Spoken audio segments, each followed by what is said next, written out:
Hello. Hi, Sarah. How are you?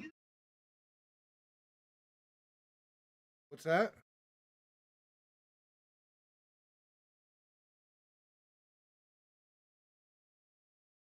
Oh, we can see you. Oh,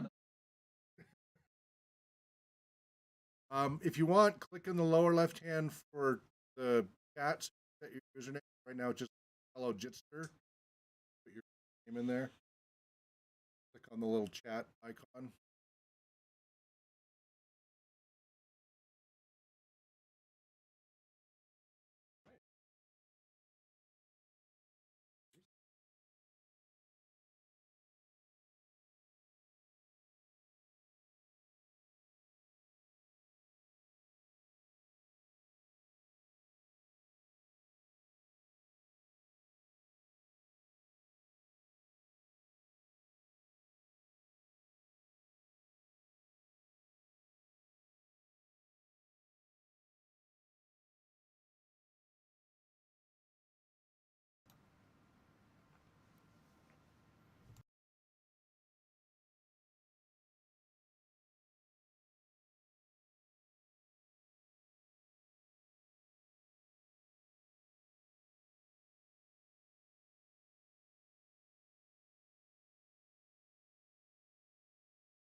like to know too. Go ahead. If You were there saying, is Brian? a translation of Dante, Well, Hawk is correct. We should technically start the meeting. He'll give the introduction, and then we can launch into this discussion. Exactly. Hello and welcome to the Ea Tolkien Society monthly meeting this April 16th, 2022. Just a little bit after 1 p.m. Pacific time. Looks like 1:06 p.m. Pacific time. We meet on the third Saturday of each month from 1 to 3 p.m. Pacific time, typically. It is open to the public. We stream on youtube.com/Tolkien Scholars. Our website is tolkienscholars.org, and we're on Twitter at Tolkien Scholars. We also have our annual Tolkien Moot Convention coming up, usually the third weekend of July, and we're on track for that. It will be at the new RPG Center location at 101 North Stone Street in Spokane, Washington. And we should have the RSVP turned on for that in just a few weeks. I think we should call it Gondor Street, which would be more of a elvish reference to stone there. Wouldn't that be very cool if we could Yeah. lobby the city to change the street That would be names awesome. to like the corner of Rivendell and Hobbiton or something Yes, like that? yes. Yeah. Here, here. I'm sure there are Spokane City Council members. I'm sure if you donate enough money to the city, donate in quotes, and to the city politicians, it could be arranged. I mean, Yeah. that's how a lot of the streets get renamed. By But we're talking many millions. Yes. Yeah. Millions. So I'm Hawk Robinson, off camera here. Here's my hand. President and founder of the Ea Tolkien Society. We are an official SMILE. That is a chapter of the UK Tolkien Society. And Not this SMILE, We've been the other active SMILE. since 2005. Correct. Operating here out of Spokane, Washington. But our members are far and wide and diverse, and all are welcome to converse about Tolkien and related topics. Nicely Excellent done. result. Yes. He's far, he's wide, I'm converse. No, I'm wide, he's diverse. Diverse. I like that. So go ahead and continue with introductions, Brian. Yeah, so I'm Brian. I'm the secretary of the Ea Tolkien Society here in Spokane, Par Washington. excellence. Oh, thank you so Par much. Yep, and I've been a member of the Tolkien Society since about 2010, maybe 2009 actually. About 2 years since we moved into Spokane, and I was fated to meet my erstwhile friend and role-playing mentor, Hawk Robinson. It's not erstwhile. That sounds like you were used to be my friend. Yeah. My once and continuing friend. So anyway, that's me. All right. Hello, I am Anthony of the East Farthing, and I have been an unofficial member of the Tolkien Society, especially this SMILE, for about almost 5 years, come June. And I've been an official member of the international UK-based Tolkien Society since last year, so about a year now. Huzzah! Huzzah! Huzzah. And yeah, that's me. Wonderful. And joining us from Italy, Fair Verona, Italia. as Shakespeare aptly says. Yeah. Introduce yourself, please, for our watching public. I'm Sara. I'm a member of the Tolkien Society too. I've been for 2 years now. I've been in the past too also. And I'm a member of a Tolkien group here in Verona. I've been for 15 years now. not just a member, right? You run it, don't you? Yeah, I'm a vice president, Vice president. at the moment. Okay, great. What's vice president in Italian? I want to know. It's not a president, but it's a step down. Yes, yes. Okay, very good. And our friend coming in from Idaho over the border. Yeah, I'm right next door.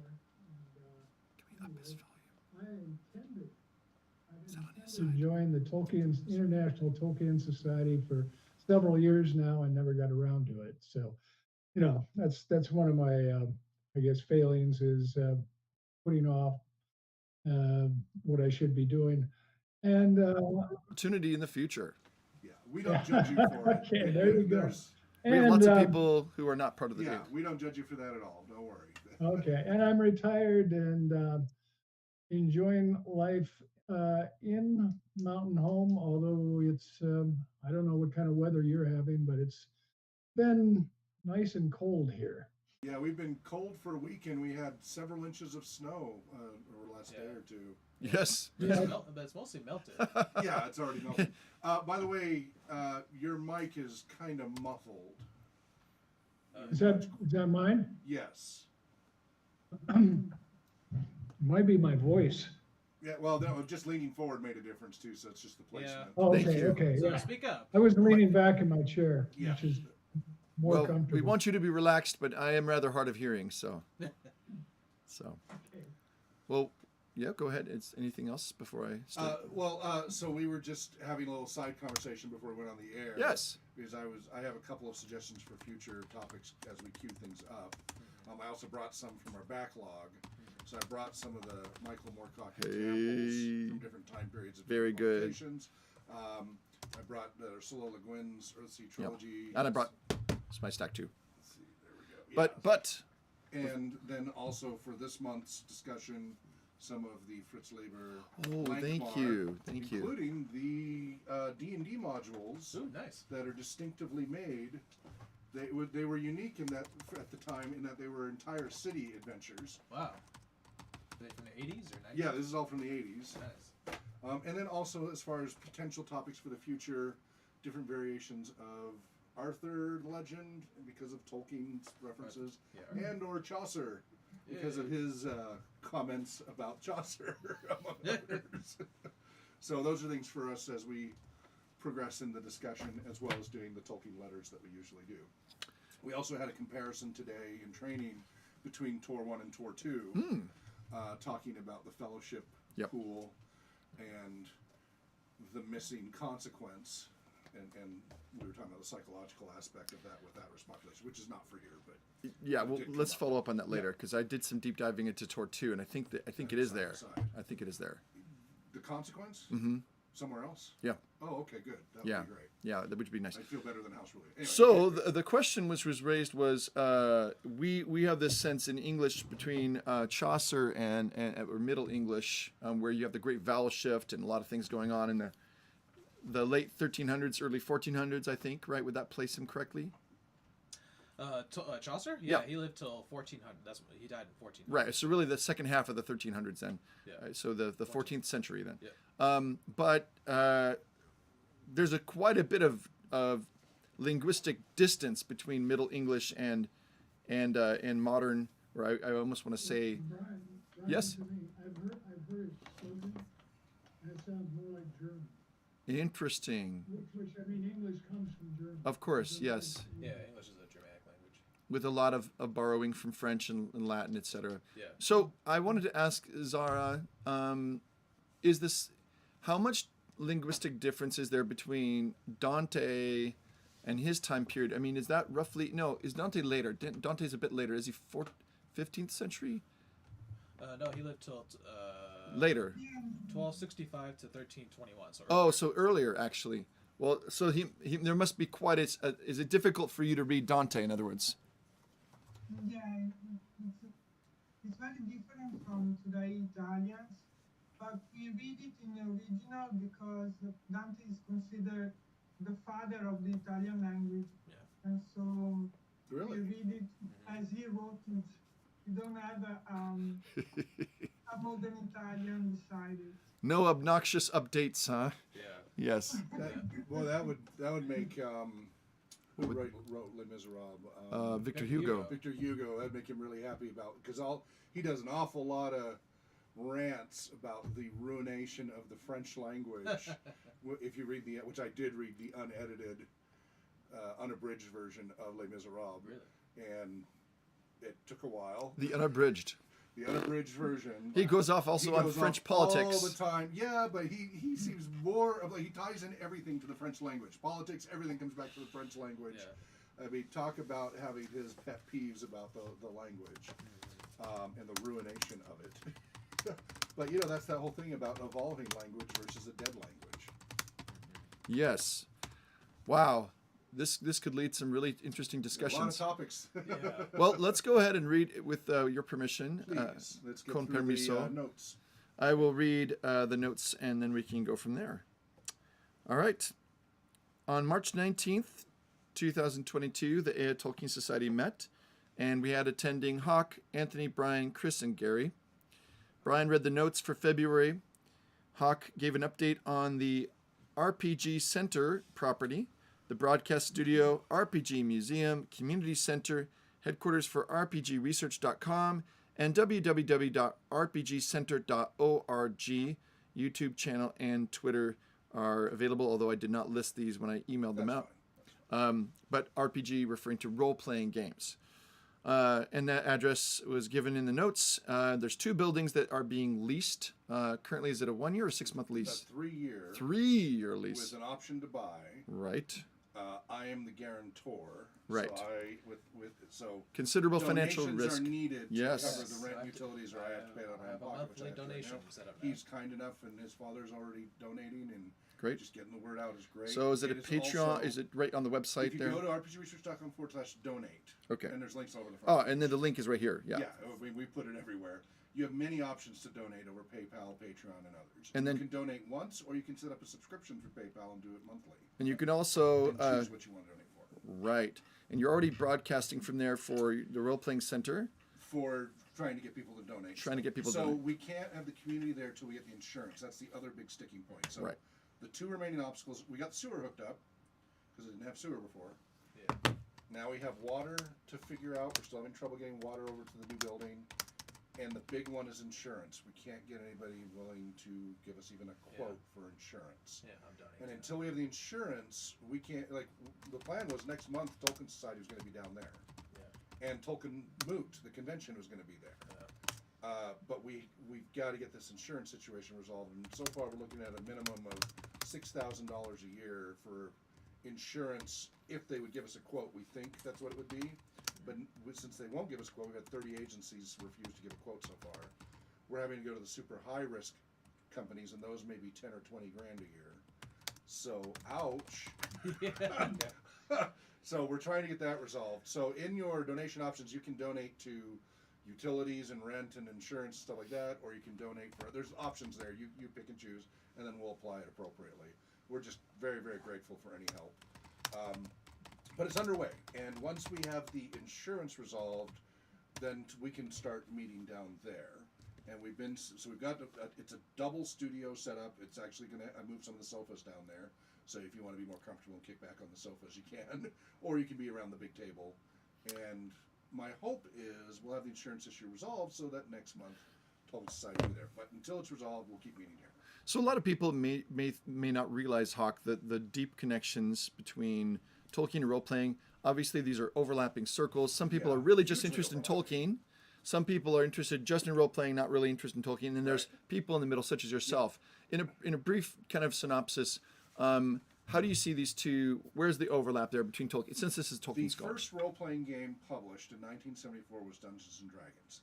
In it, the key characters you could play included hobbits, not halflings, hobbits. You could fight against a Balrog. Oh. Right? These were things that later they got Clear sued for. inspiration. They had to remove because of copyright and trademark. Yes. But literally the roots of role-playing gaming, in part, owe themselves to Tolkien.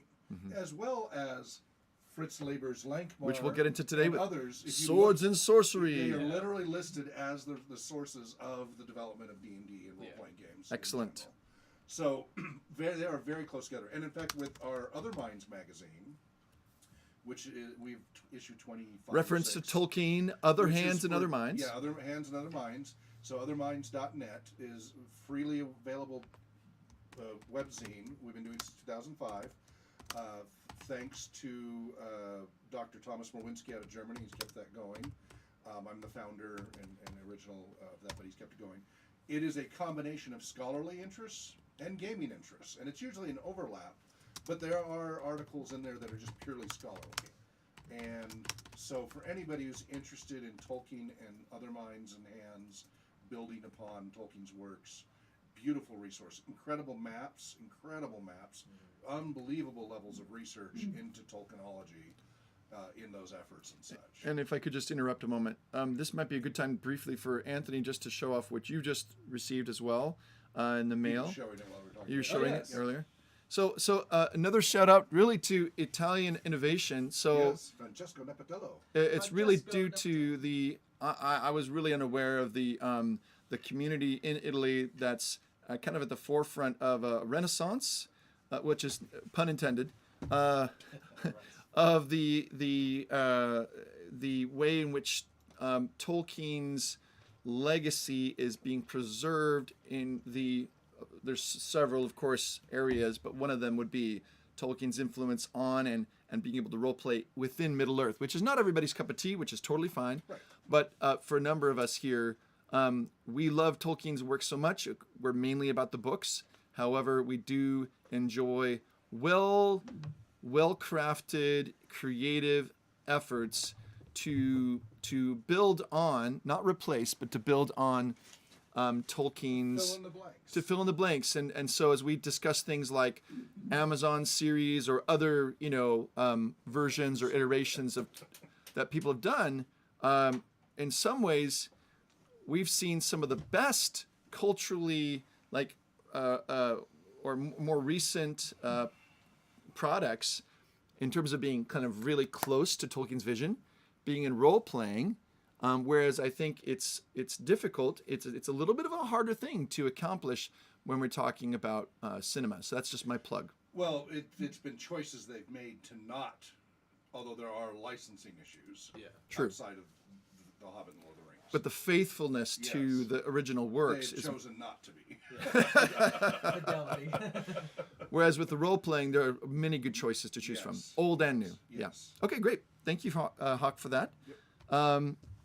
So I'll just carry on, I guess, here. So just, again, if you're interested, rpgresearch.com/donate or smile.amazon.com and choose charity of choice RPG Research, which will help out the project there. Meanwhile, we also last month covered the fact that Anthony did read A Wizard of Earthsea by Ursula Le Guin. Yes. And a discussion of genre. We discussed, so that The Wizard of Earthsea, a lot of Le Guin's books get kind of put into YA or young adult literature. And is that fair? Because, of course, some people would say, right, it's for young adults, not for older people or whatever. And so we talked about how genre can be helpful, but it also can be hindering because it gets put into a pigeonhole. And so we discussed about how genres of music as well sometimes don't really work for particular creations. So how do you curate cultural creations, and some don't fit neatly?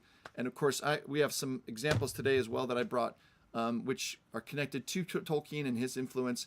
Definitely a lot of YA literature as well. But I believe what Lewis said, which was that a good story is good. You can enjoy it whether you're 5 or 15 or 85 years old. Yeah. So Yeah. A good story's a good story. good story's a good story. Although your tastes may change. This is As true. we saw with George MacDonald and Tolkien's Yes, studies. yes. Well, my tastes have remained the same as far as fantasy is concerned. I think it's really about growing and building. Yeah. Yeah. So Gary's comment, Gary made a comment last month on Priscilla Tolkien passing away. Zara, you weren't here last month, but we appreciated your comments, and I did put a link in the notes to your medium.com essay, why Tolkien fans should become more proactive, and that as one of your friends said to you, I believe the quote was, "The last of the Númenóreans is gone." Yeah. Is that right? Yeah. So we appreciated that and really feel that. And I even just resonating with the article. It's a great article. If you haven't read Zara's Medium, she's got some great content on there, worthwhile subscribing to. But you can also go on, I think, 2 articles a month for free. But it is really now, by and large, up to us and what we do with the legacy and how we handle that now that all of his children are gone. And then Chris, and I meant this in a tongue-in-cheek fun way, but I said Chris opens the can of worms. Chris Cooperstein, talking about the Superfans faction, looking at the relatively recent update, kind of following on from the our initial discussion back in, I think, February about the January trailer to the the Rings of Power series that's upcoming and coming out in September. And so Chris mentioned that the superfans factions, you've got the danger of two agendas, the modern woke cultural agenda on the one side to beware of, and then the capitalist agenda of gamifying Middle-earth also. Each has its own interests, not necessarily interests of being faithful to the great stories that Tolkien wrote. And then we kind of talked about two kinds of fans, the book lover purists and the Jackson purists that were emerging as we looked at all the the fire and the all the heat and the controversies online kind of following the release of the trailer. And then Gary made some comments asking for clarity, some wisdom, analysis regarding Jackson's adaptations and editing choices. And then this question of what segments of our society think we need to be in this age, or is this telling of the Rings of Power? Does it need to be true to Tolkien's mythos? And then Anthony referred to that he is cautiously optimistic about the Amazon series, distrusting corporations, but hoping that it stays true to the spirit of Tolkien. And then Hawk shared the fact that really there's a big problem with fandom, which is this idea that the fans own the works. Which what happens to that, unfortunately, is that you lose the ability to be respectful and critical in discussions, because now it's mine, and I feel like I have to defend my piece. Am I getting that across correctly, Hawk? And then brought up Nerd rage. Two really interesting points that Hawk brought up, which was this. So the first one, actually three. So the first one was fandom problem. Second was the speaker problem. Who speaks for the creative direction now? And then third, the modification problem. Changes that happen from disrespect or just trying to use it for monetary gain versus changes from a sympathetic kind of modification. And then we kind of wrapped it up with talking about defending applicability. We need to still be able to reach to the universal themes while not gutting Tolkien of his northern inspiration and sources, and I think we'll kind of continue talking about that today with Fritz Lieber.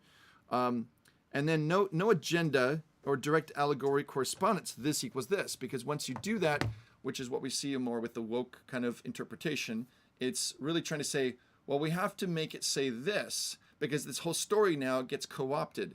And then that, again, is reducing a great universal story into maybe what's nowadays considered the thing. And I think that parallels Tolkien's writings about, he's the one who made it that we're even aware of Beowulf.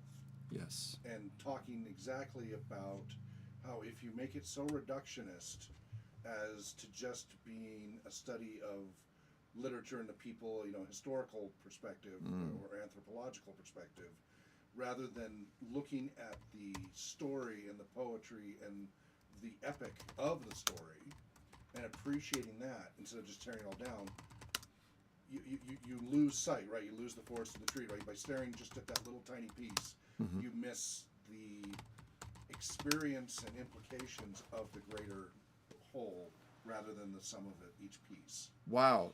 I wonder if it might be worthwhile for us to even consider using Tolkien's, as you're saying there, that whole idea of reaching back and saying, no, we mustn't just kind of ignore this.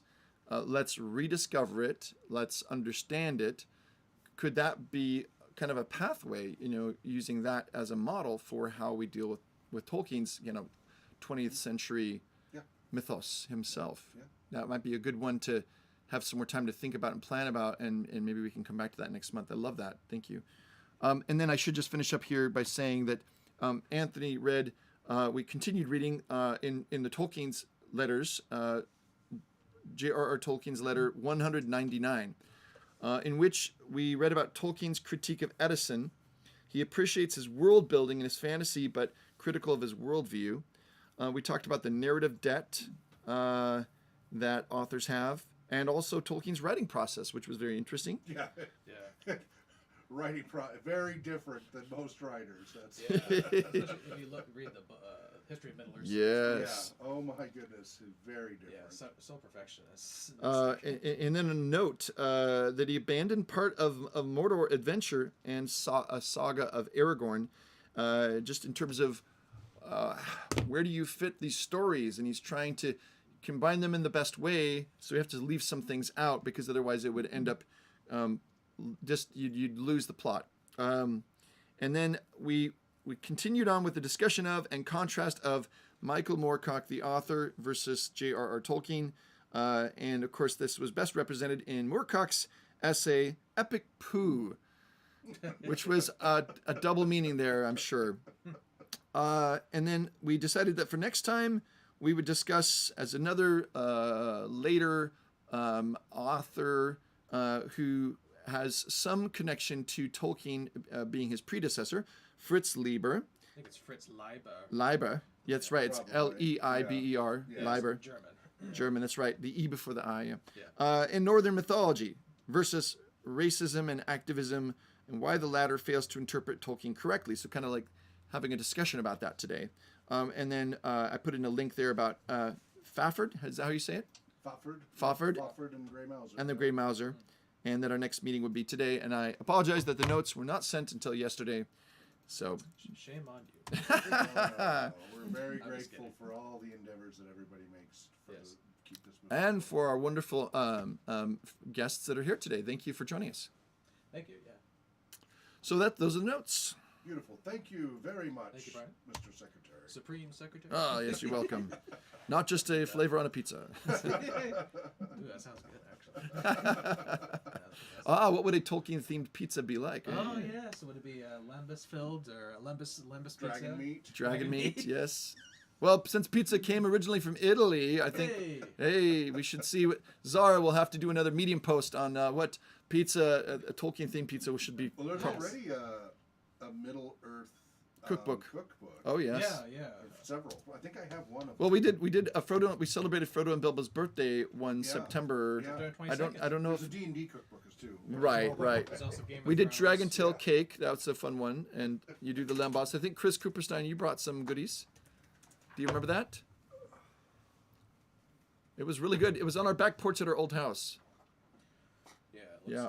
Looks like there's. By the way, so Chris Cooperstein is otherwise known as Misty Mountains Coop. Welcome and thank you for joining us as well. Since we didn't get I'm not even going to pronounce this. What is that? Oh, hey. Is that Italian? Oh, nice.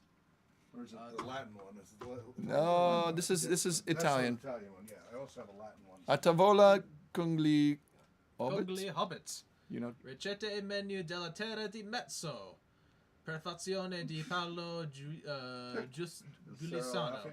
How did you get that? How did you get it, Hawk? How did I get it? How did you get the book? I don't know. Prefazione di Paolo Giulisano. Giulisano. I have my ways. Yeah. He's clearly got a little...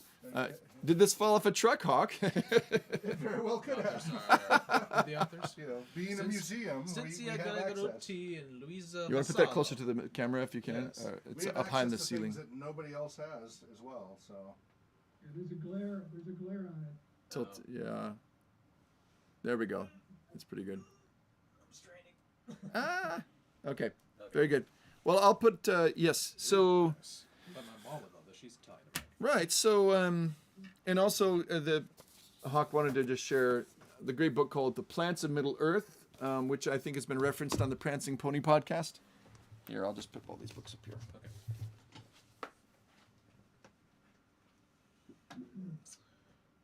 I don't know where the cookbook went. I had one that was a recipe. I thought I did.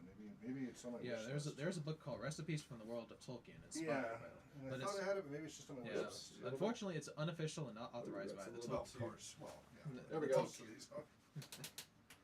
Yeah, it's having a hard time. There's too much glare there, Brian. Yeah, Yeah, it's Tone kind of down the light a little bit. Yeah, It's it's kind of hard to It's see. got a glossy cover. It's called the Plants of Middle Earth by Dinah Hazel, I think, or Hazel. Yeah, I showed it, but it's Yeah, it's hard to see with the glare. Oh, there we go. oh, You have to show There it you go. right up to Plus the it's camera. backwards, but that's okay. interesting. Yep, got that. All right. Okay, so up for business today, we reach finally letter 200 of Tolkien. Hey! Are we gonna read that next? So we should read that at some point. What? I'm gonna go get my book. Okay, very good. So it might be nice to just start with that today, just so that we make sure that we cover it, and then we see how much time is we can give. So I brought along several other authors just to kind of we can talk, have a little bit of a discussion. It would be nice to be able to kind of pause the later generations for a while, and maybe get to talking about either his sources, like things that we can see that Tolkien drew upon or was influenced by, such as Chaucer and of course many other things, Arthurian stories, etc., and also his contemporaries. So that would be something we can talk about as well. So, but yeah, if we can all find our letters of Tolkien, we can read there. I've got a fair number of notes handwritten in here. Ah. I don't know, so it means use some research effort. Excellent. Is that a used copy? No, these are mine. Oh, yours. Used by me. This Yeah, is used by Of course, you're a Tolkien scholar par excellence. No, I don't know the par excellence, but Well, we're all Tolkien scholars in a way. yeah. So, who wants? I have it. Do you want me to start or? I can start. Okay, go ahead. This is letter 200 from a letter to Major R. Bowen, June 25th, 1957. Tolkien writes, I note your remarks about Sauron. He was always debodied when vanquished. The theory, if one can dignify the modes of the story with such a term, is that he was a spirit, a minor one, but still an angelic spirit. According to the mythology of these things, that means that, though of course a creature, he belonged to the race of intelligent beings that were made before the physical world, and were permitted to assist in their measure in the making of it. Those who became most involved in this work of art, as it was in the first instance, became so engrossed with it, that when the Creator made it real, that is, gave it the secondary reality, subordinate to his own, which we call primary reality, and so in that hierarchy on the same plane with themselves, they desired to enter into it from the beginning of its realization. Okay, any comments on that first paragraph that we want to share? I have a lot. Yeah, and he's as usual so apologetic about his works, just constantly apologizing. Yeah, I think, and he's definitely referencing the Ainu Lindale portion of the Yep, Silmarillion. because of course that had not been published, so people didn't have that. Yeah, and also that how the creation of Arda, or the world, I guess, Ea, was kind of made in music, Mm-hmm. because through singing. Yeah, I think that is great. And I think that I know Sauron has sort of a backstory of his own. He was once a Maya, Mm-hmm. Of the race of the Valar, and he was, I think, a Maya to Aule, who's one of the Valar, and Which makes sense that he would then be able to kind of relate to the Forge things. Noldor and kind of be able to beguile them and fashion things. But, And but be able to fashion things that Yeah. have such Yeah, a he was- crafts-oriented yeah, skill. and he was once known as Myron the Admirable, but he was, so many names, yeah. right? And to be able to, I mean, this is related to later when talking about the Second Age, but why he would have something to offer Celebrimbor, who was like the greatest elfsmith of Middle Earth. Right. This proves, he's got a good resume. He's a crafty angel. Actually, that's a In great. multiple uses of Yes, that's a great word actually, because of what crafty. could be, yeah, There's multiple there's connotations. Greek and Elvish Yes. connections to that as well, where you have two different meanings: good craft, bad crafty, or the word cunning, which Yeah, exactly. can have good or negative connotations. Exactly. Yes. Okay, carry on. I think that's all I have to say. Anybody there want to comment? All right. Want to do second paragraph, or shall we turn around? To take turns. They were allowed to do so, and the great among them became the equivalent of the gods of traditional mythologies. But a condition was that they would remain in it until the story was finished. They were thus in the world, but not of a kind whose essential nature is to be physically incarnate. They were self-incarnated, if they wished. But their incarnate forms were more analogous to our clothes than to our bodies, except they were more than our clothes, the expression of their desires, moods, wills, and functions. Knowledge of the story, as it was when composed before realization, gave them their measure of foreknowledge. The amount varied very much from the fairly complete knowledge of the mind of the creator in this matter possessed by Manwë, the Elder King. I'm pretty sure it's Manwë.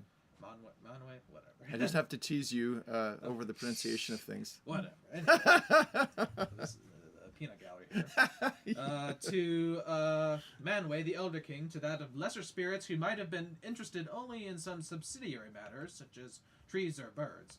Some had attached themselves to such major artists and knew things chiefly indirectly through their knowledge of the minds of these masters. Sauron had been attached to the greatest, Melkor, who ultimately became the inevitable rebel and self-worshipper of mythologies that begin with a transcendent, unique creator. Olorin, Volume 2, page 279, had been attached to Manwë, whatever. And there's a footnote that says, there is perhaps a contrast here to Unfinished Tales, page 254. The probability is that Sauron was in fact one of the Aulayan Maiar, corrupted before Arda began by Melkor. On the attachment of Olorin to Manwë... Who is Gandalf, correct? Yes, Olorin is Gandalf. See Unfinished Tales, Spoiler. page 298. Spoilers. Should I continue, or... No, you're doing a great job. Okay, thanks. The creator did not hold himself aloof. He introduced new themes into the original design, which might therefore be unforeseen by many of the spirits in realization. There were also unforeseeable events, that is, happenings which not even a complete knowledge of the past could predict. So in other words, Sauron couldn't just use cliff notes from Middle-earth and be like, oh, this is what's going to happen next. Yeah. He didn't know. Of the first kind and the chief was the theme of the incarnate intelligence, elves and men, which is not thought of nor treated by any of the spirits. They were therefore called the children of God, or Iluvatar. Being other than the spirits of less stature and yet of the same order, they were the object of hope and desire to the greater spirits, who knew something of their form and nature and the mode and approximate time of their appearance in the realization. But they also realized that the children of God must not be dominated, though they would be specially susceptible to it. It was because of this preoccupation with the children of God that the spirits so often took the form and likeness of the children, especially after their appearance. It was thus that Sauron appeared in this shape. So in other words, is he saying that the reason why the Maiar and the Valar took forms that were similar to elves and men was because elves and men were the children of Iluvatar. Yes. And so they took forms similar or analogous to them. Well, and in some of the works it explained they did it to reduce the fear and shock. You mean if they were like one of Cthulhu's creatures? Yeah, exactly. Yeah. To present themselves in a form familiar To elves and men. to them, Yeah. as opposed to something completely alien or Yeah. just a disembodied, energy ball. Yeah, Right. exactly.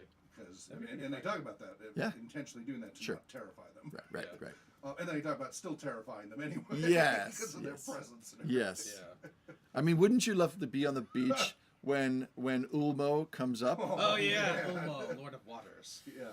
How many horror films have we seen with that happening? Yeah. Get out of here! Yeah, run away! A lot of Japanese films. Swim away. Godzilla films. Yeah.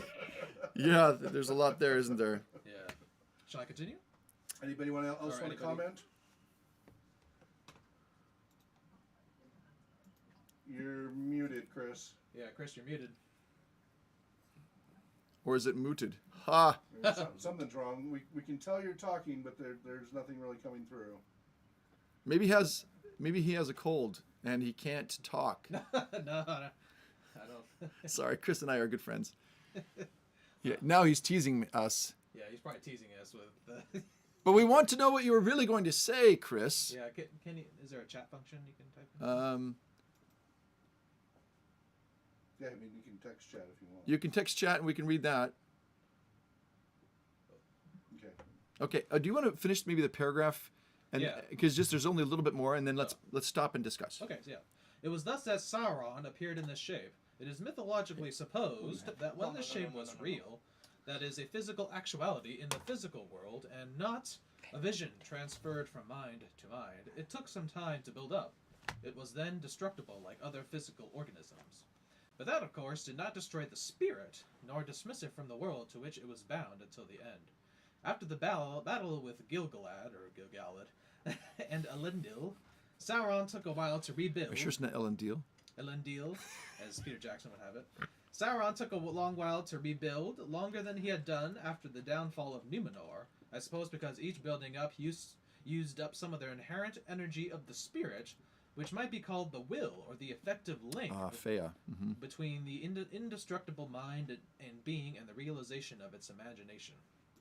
The impossibility of rebuilding after the destruction of the ring is sufficiently clear mythologically in the present book. Whew, that's a mouthful.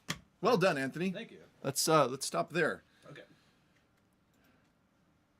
Okay, so do you want to read his comments there, Hawk? Is there more before that, or is that it? It just says, not a fan of Watchmaker gods, eh? Oh, like the deist. Yeah. I think I. Oh, there Oh, you hey. go. Hey, We can hear you. he speaks. Yes. A voice. The creator did not hold himself aloof. The concept of deist, watchmaker gods Yeah. was definitely still the rage during the time Tolkien was around, and so he resisted that.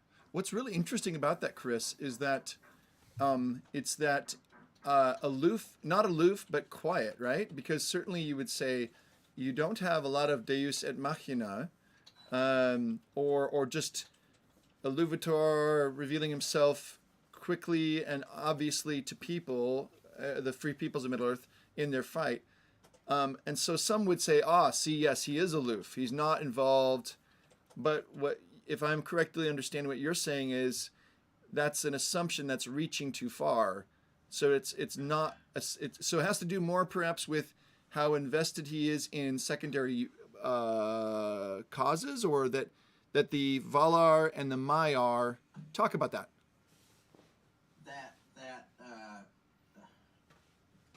How is it? Aquinas was a fan of using words, but only when necessary, and that creation speaks louder than the printed word, and that's definitely, it shows up here, I think. Okay. In the way Tolkien thinks about his world, that the creator speaks more through his creation than anything else. Which is really interesting, right? And perhaps a bit different from, say, the Norse mythology or the Greek mythology with Odin or Zeus. So Zara and Gary, do you have any comments on this first section of Letter 200? The only thing I got to say is when Anthony was reading that, I was reading along with it. It was like, and Tolkien did not like analogy, right? Allegory. He Yeah, said it allegory. did. But this seems analogous to just the Hebrew Christian story of creation. Yeah, I think analogous is a fair word. Turns Yeah. out, the fallen angels. Sure. Satan and the devil. Mm-hmm. Yeah, he was against allegory. He was against allegory, not analogy. I think analogy he's okay with. Yeah. Because it's allegory, applicable. I'm sorry. Yeah, and it's also not a. I got my words mixed. But I think you're right on. Yeah, go ahead. Keep going. Yeah. So that's what jumped out at me. I was like, okay, I mean, in some Christian religious stories, you have different demons and devils and things like that, and they all play homage to Satan himself. And this is kind of like what this was also about. You had Melkor,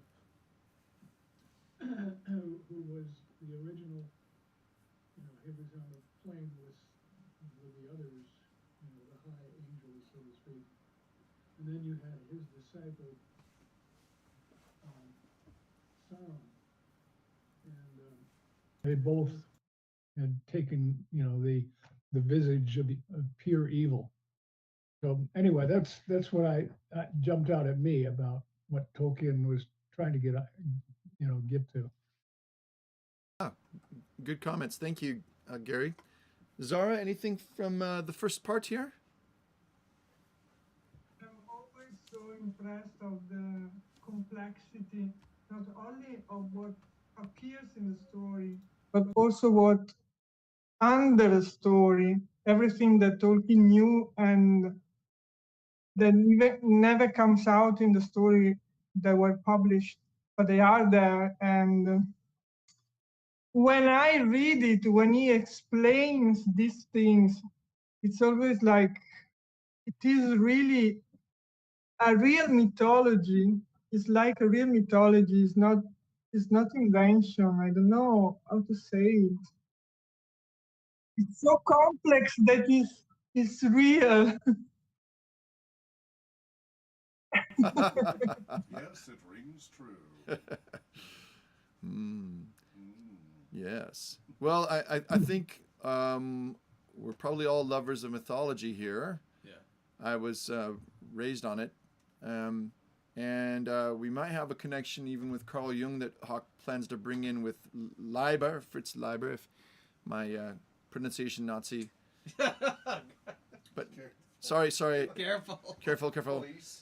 Well, we more like rivals, pronunciation rivals. Yes, I'm I like Manway, that. he's Manway. Yeah, friendly rivals. There you go. Well, Because I'm usually wrong on that with the what was it, the Well, Ursula K. Le Guin. Le Guin, and of course shaman. Shamans versus shaman. Yeah.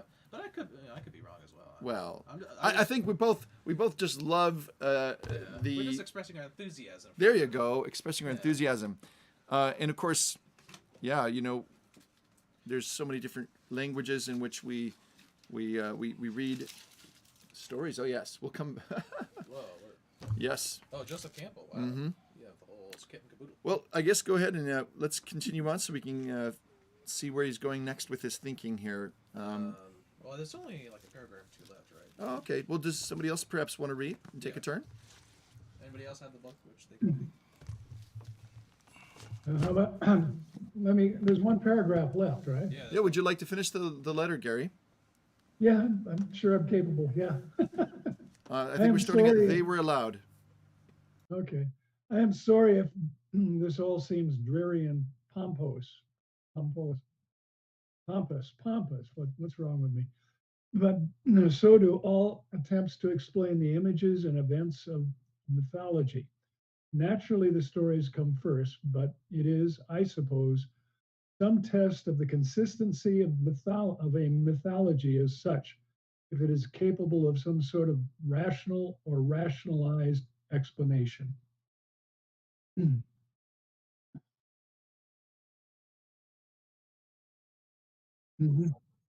Yes.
Just the idea of silver, it's very interesting to me. Mythology gets at some of these deep longings of the human soul in many different cultures. And Tolkien, he's got this great background. He's read all these different things. He's very aware of European mythologies, and so he's trying to, as he puts it, create a mythology that's unique, but also borrows. And so it's like discovering mithril. And I think that he, in his lifetime, as he hits the mother lode, there's just no way that you can really exhaust that vein of mithril. So it really is too grand a narrative, too grand a world for him to, or any one person to exhaustively describe. And so that, I think, is why the Other Hands and Other Minds comment is so helpful. And that's kind of what leads to our, when we've been talking about other authors, is really, if you did fan fiction, that doesn't necessarily, you know, I mean, it can build on it, but Yeah. I think what's maybe even a better following after what Tolkien was doing was to take all these great maybe stories in the past and to be able to weave new stories out of old threads. And I guess the only danger in the mithril lode, if you will, is that if you delve too greedily and too deep, it's that you can lose yourself in those, rather than be inspired and lifted up by them, which is, of course, something that I think good mythology does. Yeah. So, just a thought there to compare it to mithril. Yeah, I like that comparison. And I had a cat hanging. Metaphor. Any other comments on letter 200 before we move on? The word pompous that is used is a German word, which is not. We think of pompous as arrogant. Is one of the kind of the first definitions that comes to mind. Pompous in German is to travel in state. Oh, Or interesting. With pomp and circumstance, yeah. yes, it's a very different meaning. It also means grandiose or grandiose. Okay, so he's saying that he doesn't want to sound Dreary and kind of abstract, grandiose, maybe? right, maybe. Maybe. Too much. My question is, how can you be dreary and grandiose at the same time? Yeah, that's a good question. Yeah. I think he might be playing at words. I wonder if it's a hidden joke between him and the recipient of this letter, because the recipient is a major. Yeah. So Yeah. yeah.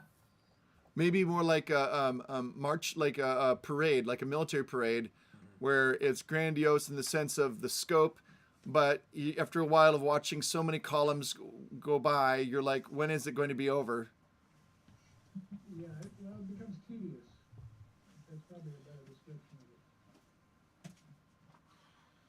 Okay. I don't know if you can add, but we use the word pomposo in Italiano, and it means something that is, how can I explain? It's something that belongs to the authority, and so it's far away, like it's so high that you can't reach it, because it's different. Everything is different. It's different from what is life every day. Yes. It's higher, and and you have this impression that is too much. Like it has like Chris said, it's not really a bad word, but it's not really a nice word. I don't know how to say. Because Yes. it starts like something that it just explains something bigger, but then it becomes something too far away. Well, I think that wouldn't you say that all art has the potential to become this way? Yeah. So I think good art is able to raise our thoughts, or maybe kindle some thinking it gets our attention. But some art is seen as maybe too esoteric or removed, or I was thinking of the word rarefied, something that's kind of above everyone and not really, it's too distant from the lives and concerns of ordinary people. So I think Tolkien always wanted to keep his mythology like maybe located in the powerful kind of narrative. It's grand. We need that grand sense, but not grandiose or not kind of too far removed, maybe. Yeah, far out there. Far out there, yeah. I had a note in here about how the creator did not hold himself aloof. He introduced new themes in the original design, which might therefore be unseen by many. But anyway, the key thing is that Eru gets involved sometimes directly, right? Until, after a certain point where they, Sure. because of the destruction that happens, Yeah. but that direct involvement is also notable at Yeah. that level, and you have a hierarchy of that Right. and the destructiveness of the involvement of each. The agency, yeah. And where's that from, Hawk? That's just one of my own comments from Yeah. that letter. Yeah, good call. From previous research. For sure. Also about Sauron remains. Hawk's reading his own writing right now. That's right as bad as I did. Yeah, or maybe, Let's see. Okay, so it was, after the Battle of Gil-galad and Elendil, Sauron took a long while to rebuild, longer than he had done after the downfall of Numenor. I suppose because each building up used up some of the inherent energy of the spirit, which might be called the will, or the effective link between the indestructible mind and the realization of its imagination. Sure is doing And optical illusion on the screen. Notice. also just talking about domination of men and elves. What? Nothing? He was referencing my. No, never mind. Okay. Those are just some of my notes from whenever I read this previously, doing some research. Yeah. From that letter. I'm so thankful that we have Tolkien's letters. I mean, really. Oh, Yeah. I mean, such it's amazing insight. interesting. I think kind of like the unspoken part of this is that he's leaving a trail of breadcrumbs for us Yeah. by including the letters he's written to other people. Yeah. So. And also some of his essays, like as represented, like The Nature of Middle Earth, the new collection, Carl F. Hostetter. Oh yes. This is something we used to incorporate. We used to incorporate the Tengwar. Vineyard Tengwar. Vineyard Oh, Tengwar in our sessions, but also the Roots and Branches selected papers. Oh, by Tom Shippey. On Tolkien by Tom Shippey, which includes some from Tolkien himself. Nice. And one of them is Allegory versus Bounce, half of an exchange on Smith of Wooden Major. Allegory and Bounce. Allegory versus Bounce. Bounce. Was Half of, well, that's what's explained. In, Oh, okay. This is what Tolkien, this is a piece by Tolkien, Oh, okay. or a discussion about it. Huh. It's half of an exchange on Smith of Wooden Major. Yeah. Should we? Is it useful enough for where we're Well, going? I'm just that- saying every time we bring up applicability, we've done it a lot lately. allegory, etc., Yeah. this would be. What is his definitive view on that? Yeah. So these are a couple of the pieces that are in here that are from Tolkien. So they're minor works by Tolkien that we may want to consider. Okay. Tolkien and the Homecoming of Bjornoth, Oh, yeah. But, the versions of the Horde, Okay. Allegory versus Bounce, Okay. Blunt Belligerence, Tolkien's Mr. Bliss, Another Road. Okay, this is These are Oh, papers. these are all essays. These are about- essays by but other they- people. Yeah, they're all. Yeah, but I mean, on It's like a Tolkien's Festschrift. other works, yeah. All of these are essays on Tolkien. Yeah. by Tom But Shippey. but they have a lot of different pieces. Okay. Wouldn't it be cool Yeah. if we So got, anyway, this is something we used to pick something from. It'd be nice like we to. did letters because Yeah. it's bringing in other analysis with many different pieces and citations, and it often exposes stuff we weren't aware of before. Right. Right. Because of other people's research. Sure. So just something. To That's a consider. good idea. And if we have time today, maybe we can bring that in. Yes. Well, I Talk will. about peers. Yes, the inklings. Right. So usually what we do is we include a letter. We also say, is there anything new that wasn't planned that people maybe read about this last month, or anything that people wanted to news and such, anything that people wanted to bring up at this point? Chris, did you have any?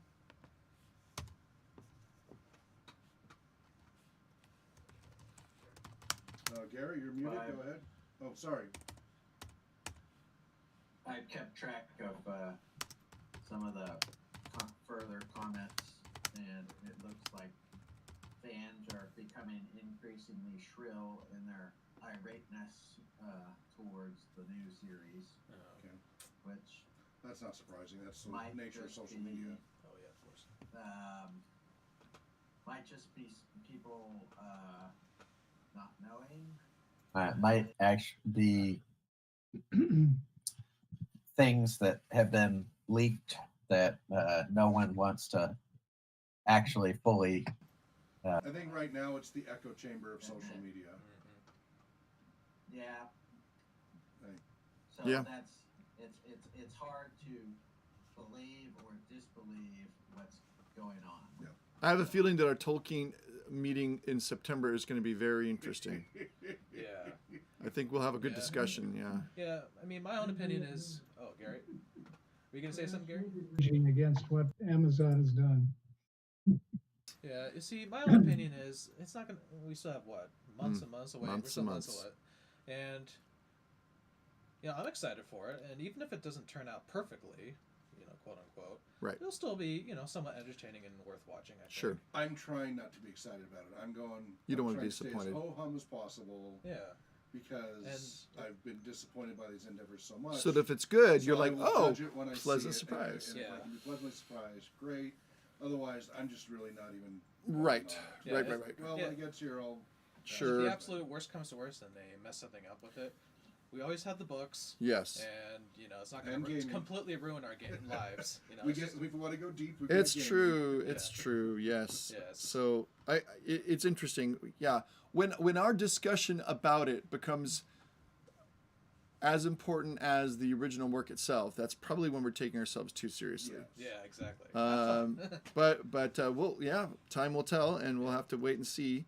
And like I said before, what's hard to tell the difference is what is, say for example, a devotion to Jackson's interpretation Yeah. versus what's coming out, and the differences there. That's one thing, and then over here we would have perhaps the idea of one versus one, like we have to have make this into an allegory of now, and try to bring in kind of an agenda that might be more progressive or something like that. And I think these are two different things, but they're kind of all like this, and it'd be nice to be able to pull them apart. But I don't know that we can really tease them apart until we actually see what they Until we see created. it. Exactly. Gary, were you going to say something? Yeah, I was going to say something that Amazon, and Jeff Bezos is spending a lot of money Yeah. and made quite a commitment. I supposedly greenlighted 5 seasons of this. It's a lot of money. Which is very unusual for a That far in advance, new yeah. TV Jesus. series. Okay? Yeah. So you got to think that he's not going to, offend half his audience, potential audience, or even more than half. Gary? Jackson, for all his faults, stayed true to the Tolkien, what we talked about before, Brian, or at least interchanged emails about the Tolkien mythos. What Amazon and the people there do, if they, because they're basically narcissistic, then and input their own agenda, that could pretty much tube the whole thing. Well, we'll see. Unless he's hoping to create a brand new audience. That is always a possibility. Well, that's true. There's more people susceptible to that, but I think, I don't know. I don't want to get into Yeah, it's all conjecture at this point. Reality is staring people in the face right now, and they're seeing how that particular side, once they've been given the power to rule, has really failed at it. Yeah. So, Very I don't know, but that's my thoughts. That's my right, thoughts. right. Okay. All right. So, was there any other news that people wanted to share that's not related to the Rings of Power? Sorry, do you have anything? Anything going on your end? Events, releases? Nope. Okay. Has anybody seen anything on the OneRing.net lately? Not really. I don't think I get emails. You from get them. emails from there, yeah. Yeah. So I think then we can Okay. jump in. To Liber. So we're going to talk about Fritz Leiber, and do you want to just, since you mentioned him before, Hawk, do you want to just? I sent out the link yesterday, the Wikipedia article on Fafhrd and the Grey Mouser, but what kind of background do you know about this guy? So I don't know a lot about the author. I do very much enjoy the books. And again, they had a direct impact on the evolution of role-playing games and Dungeons and Dragons and such. The key thing is the concept of the rogue or thief hero, right? Because the two key heroes are both thieves. One is your sneaky type thief, that's Mauser, and the other one is a barbarian who's kind of a fighter thief in D&D terms. Yeah.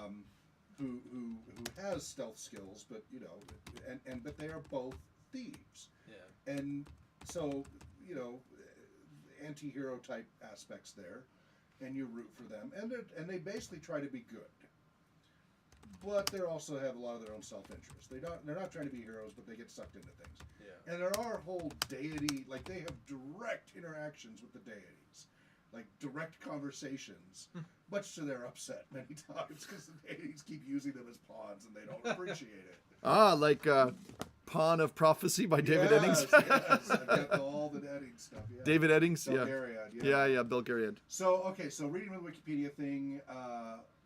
It mentions he was part of Saga, right? Leibar, they've got Libar. Liber. Yeah. Leiber. Fritz Leibar. Leiber. December 24th, 1910 to September 5th, 1992. So 82 years there. Was an American writer of fantasy, horror, and science fiction. He was also a poet, actor in theater and films, playwright, and chess expert. With writers such as Robert E. Howard and Michael Moorcock, Leibar is one of the fathers of sword and sorcery and coined the term. Mm-hmm. Born in Chicago, Illinois, to the actors Fritz Leibar and Virginia Bronson Leibar. For a time, he seemed inclined to follow in his parents' footsteps, doing theater, actors featured in his fiction, and theater and actors featured in his fiction. That's true. I didn't know that. And yes, that features a lot. Touring groups and such. Mm-hmm. He spent 1928 touring with his parents' Shakespeare Company, Fritz Leibar and Company, before entering the University of Chicago, where he was elected to Phi Beta Kappa and received an undergraduate PhD doctorate in psychology and physiology, or biology with honors. Why does it say or? In 1932. From 1932 to 1933, he worked as a lay reader and studied as a candidate for the ministry without taking a degree at the General Theological Seminary in Chelsea, Manhattan, as affiliate of the Episcopal Church. After pursuing, and that's interesting because he's multi-deistic in his writings, not monotheistic.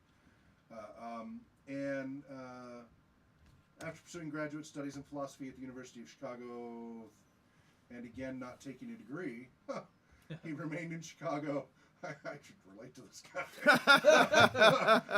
While touring under the stage name of Francis Lathrop, intermittently with his parents' company and pursuing a literary career. 6 short stories later, included in the 2010 collection Strange Wonders, a collection of rare Fritz Leiber works, carry 34 and 35 dates. He also appeared alongside his father in uncredited parts in George Cukor's Camille, 1936, James Whale's The Great Garrick, 1937, and William Dietrich's The Hunchback of Notre Dame, 1939. His dad was actually in a movie with Errol Flynn. Oh, Wow, yeah, nice. fun. In 1936, he initiated a brief, intense correspondence with H.P. Lovecraft, Yeah, I saw that. who, in quote, encouraged and influenced Leibar's literary development, unquote, before Lovecraft died in 1937. Leibar introduced Fafhrd and the Grey Mouser in Two Sought Adventure, TWO. His first professionally published short story in the August 1939 edition of Unknown, edited by John Campbell. Leibar married, okay, blah, blah, We can blah, skip blah, down. only child, unable to conceal his disdain for academic politics as the United States entered World War II. He decided that the struggle against fascism mattered more than his long-held pacifist convictions. He accepted a position with Douglas Aircraft in quality inspection, primarily on the C-47. Okay. Chicago editor of Science Digest. And it seems like he fell into poverty, right? Where he, because of some drug abuse, perhaps, or something, some difficult times, he ends up being kind of somewhat impoverished So his until wife's death in '69. yeah, he kind of moved to declines. San Francisco, exacerbating his long-standing alcoholism after 12 years in AA. Slowly regains sobriety. But he gets royalty checks from TSR, which is interesting. Yeah. A bit, maybe because they used his work. Yeah, As they I said, they heavily influenced. Yeah, they licensed the mythos of the Fafhrd and the Grey Mouser series. So, yeah. Ah, so there was a Fafhrd and Grey That's, Mouser. well, that's these right here. Okay. They created his city. The main city of Lankmar is where many of the adventures start.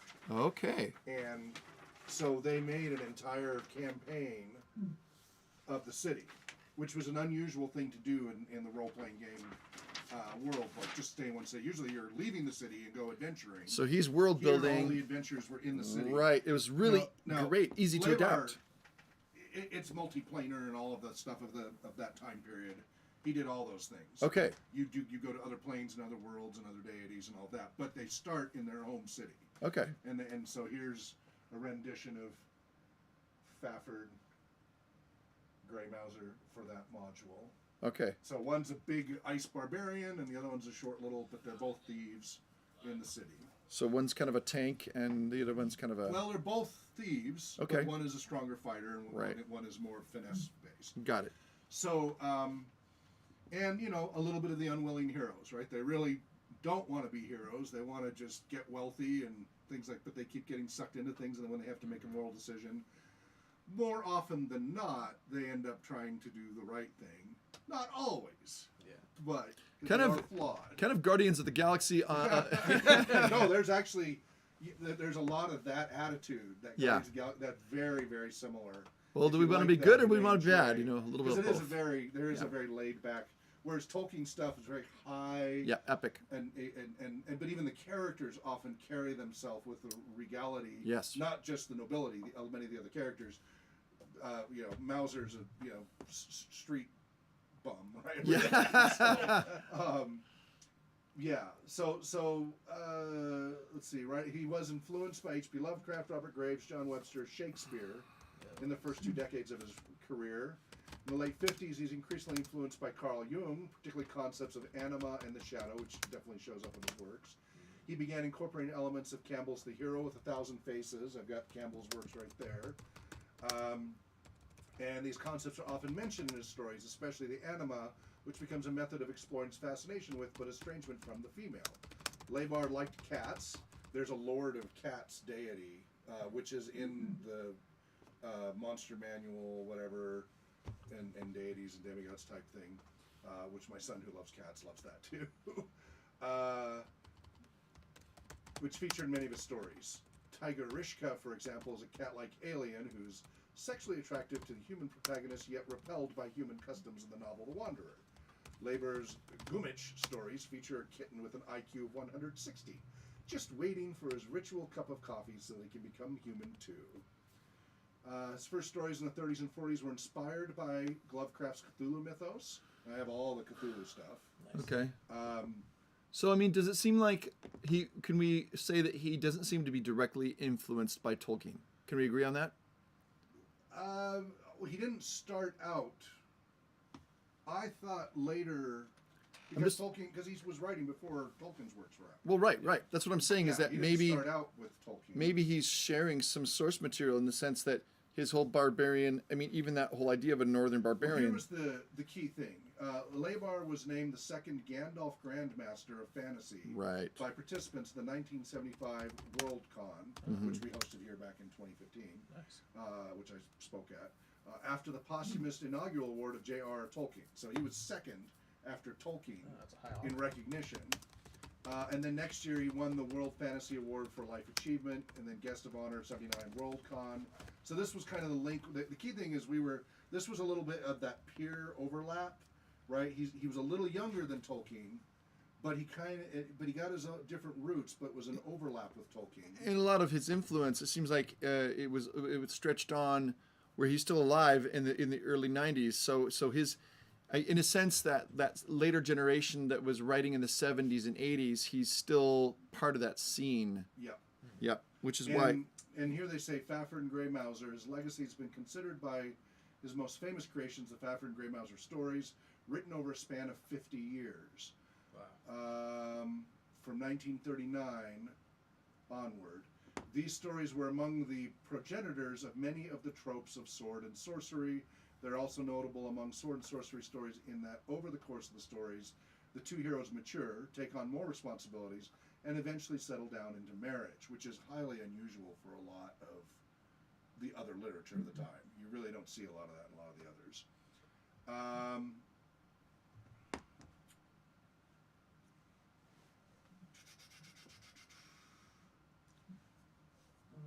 And they impacted Terry Pratchett and many others. Like Ankh-Morpork is bared heavily on Lankmar in a humorous way, and others. Anyway, go ahead, Gary. Yeah, I was mentioning, one thought, because I haven't read Liber, but Hawk, you say receive royalties from a publishing company, and which is good. But I'm thinking that Oliver Stone and what's his other director and writer, Milius, for Conan the Barbarian, starring Arnold, probably should have given him, because they took, from what you described, took the whole story to make Conan the Barbarian. And Well, Conan started. Successful. Well, actually, they made a sequel to it too. Well, but Conan started as its own comic thing. Yeah, I know, but when did it start? 30s, 20s. When Yeah, I did? think Oh my. Let me see. Robert E. Howard. Possibly I'm wrong, because I wasn't around in the 30s. Yeah, no, I think he goes way back. Let's see I here. swear, really, yeah, 30s. Conan the Cimmerian, fictional sword and sorcery, originated in pulp magazines, since been adopted, blah, blah, blah, blah. 1932. Robert E. Howard created 1932 in Weird Tales magazine. Wow. So as I say, these are contemporaries. I was going to say, and Fafhrd and Grey Mouser first appear in 1939. Right, so Yeah. So we're really it could be talking. the other way. If anything. Liber was A few years after, yeah. Yeah, so a contemporary, and yet not. I feel like Liber seems to, I mean, obviously a huge influence on other people, right? So in terms of, if we want to talk about And our perception. in our perception, Of fantasy. fantasy, yes, the Western Fantasy Hall of Fame, Liber gets a place. The question we're kind of trying to explore is, to what extent do these two important figures connect? And on the one side, you have Tolkien. I think you've already hinted this, Hawk, that Tolkien occupies a niche, which is high fantasy. Perhaps with Liber, especially with the Pulp Fiction piece, The sword and sorcery, he's because developing he defined it. the low fantasy, the run of the mill. I mean, just the fact that these characters are thieves, that kind of tells you a lot. I mean, they're although the Hobbit, Right. He's a thief. burglar, Right. but he's Exactly. burgling what had belonged to the dwarves in the first place, and then it becomes a whole thing of who does it belong to, and then it's really kind of a whole, Well, and these thieves tried to hold themselves to a higher standard and Yes, only yes. steal from Robin Hood Yes. style, and end up stealing on quests, right, to steal back something. that was- So I guess a side There's question overlap. to this is, does then who does Dungeons and Dragons owe a greater debt to, Tolkien or Liber? That's tricky. Yeah, that's a good question. That's tricky. Probably Tolkien, Mm-hmm. because of the greater Or impact of both. Tolkien. but strongly both. If you look at the player's handbook, there's a citation of works they recommend to read in the old AD&D one, Right. and these are strongly but you directly see the results of both works in the originals of the game, directly lifted before they got sued. Yeah. And then they had to change the names and such. Right. Hobbit to Halfling. I mean, would you Dialogue, say that dialogue, Fritz Leiber made characters that were maybe more relatable to some people? I think so. I think in the Wikipedia article, as well as, and also just in, I started reading Liber actually past couple of weeks, and Good for you. it seems like that Liber has created characters that are closer to a little bit to true human nature, as opposed to kind of like these Here's idealized archetypes. Here's an interesting thing from Tolkien right. Gateway, and I used to host this, and they mentioned me in here as well. Not this article, but so Sword and Sorcery is a collection of short stories. This is on TolkienGateway.net. Short stories of heroic fantasy. The editor of the anthology, L. Sprague de Camp, sent a copy to Tolkien in 1964. I have L. Sprague de Camp in my back room. Right. I have some of that. Sure. And Tolkien, quote, found the anthology interesting but did not much like the stories in it, end quote. Tolkien sent a letter in 1964 about the anthology to de Camp, so we Really? should find that. Oh, we should. And also wrote a critique of Distressing Tale of Thangora-Brind the Jewelry, one of the contributions to the collection. See, and that was by Lord Dunsany. Oh, wow. De Camp mentions Tolkien in his introduction, quote, let us give credit to William Morris for reviving the genre.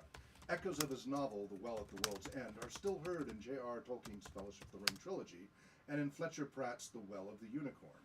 And here's the contents of that anthology. So, L. Sprague de Camp's introduction, heroic fantasy. Poul Anderson's The Valor of Kapanvara. Lord Dunsany, Distressing Tale of Thangora-Brind the Jeweler. Robert E. Howard, Shadows in the Moonlight. Henry Kuttner, The Citadel of Darkness. Fritz Leiber, When the Sea King's Away. H.P. Lovecraft, The Doom That Came to Sarnath. C.L. Moore, Hellsguard. And Clark Ashton Smith, The Testament of Athamos. So, and these are all, pulp fantasy type Right. stuff. So, here's an excerpt from the back of it. Here are tales of heroes of old, brawny adventurers ready to storm the gates of hell with their valor and ready blades for a purse of gold or a wench. And here are a legion of wizards, ghouls, demons, and worse, casting dire enchantments and summoning all the powers of darkness to their aid. In this anthology of heroic fantasy, Sprague de Camp has collected stories which resound with the clash of battle in the eerie night, which reek the unholy smoke of the magician's cell, which draw the reader into a strange, thrilling, weird world of swords and sorcery. So, very much the campy stuff. Okay. And that's it right there, the picture. Yeah. I found something also useful. And this is on a website referring to Imaginary Worlds by Lynn Carter. Yep. And this is great because this is an actual quote from Lynn Carter, who quotes and agrees with Fritz Leiber about Tolkien. About what? About Tolkien. So here's what he says. There's no arguing, and I think this is actually a quote from Fritz Leiber. Okay.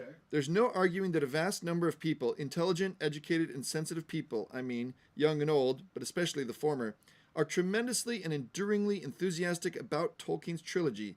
Yet, I do meet quite a few whose reactions are much like my own. We almost always start with, the Ents are great! Oh boy, yes. And that first part of the quest with the Black Riders in the distance and Strider a mystery, that's great too. Oh, and yes, the first appearance of the Nazgul and the Balrog. At about which point the silence begins and we search our memories and look at each other rather guiltily. Exciting things should spring to mind, but they don't. And then the blogger who's quoting this says, that's Lynn Carter and Fritz Leiber saying, meh. In fact, Carter was a little mystified by young fans who have read and reread the Tolkien books 20 times. That might be me. I sat there and asked myself, how could two fantasy greats in their own way not bow down and worship at the feet of John Ronald Reuel? And then I remembered Aragon. Tolkien was their Paolini. Carter illuminates this by saying that the trilogy breaks down into favorite scenes, many of which are not new to him, who has read everything from Gilgamesh to John Ruskin. This is clear to me when I remember what I rather embarrassingly said to my son when I returned the book unread. I've read a lot of fantasy, and Aragon just didn't seem new.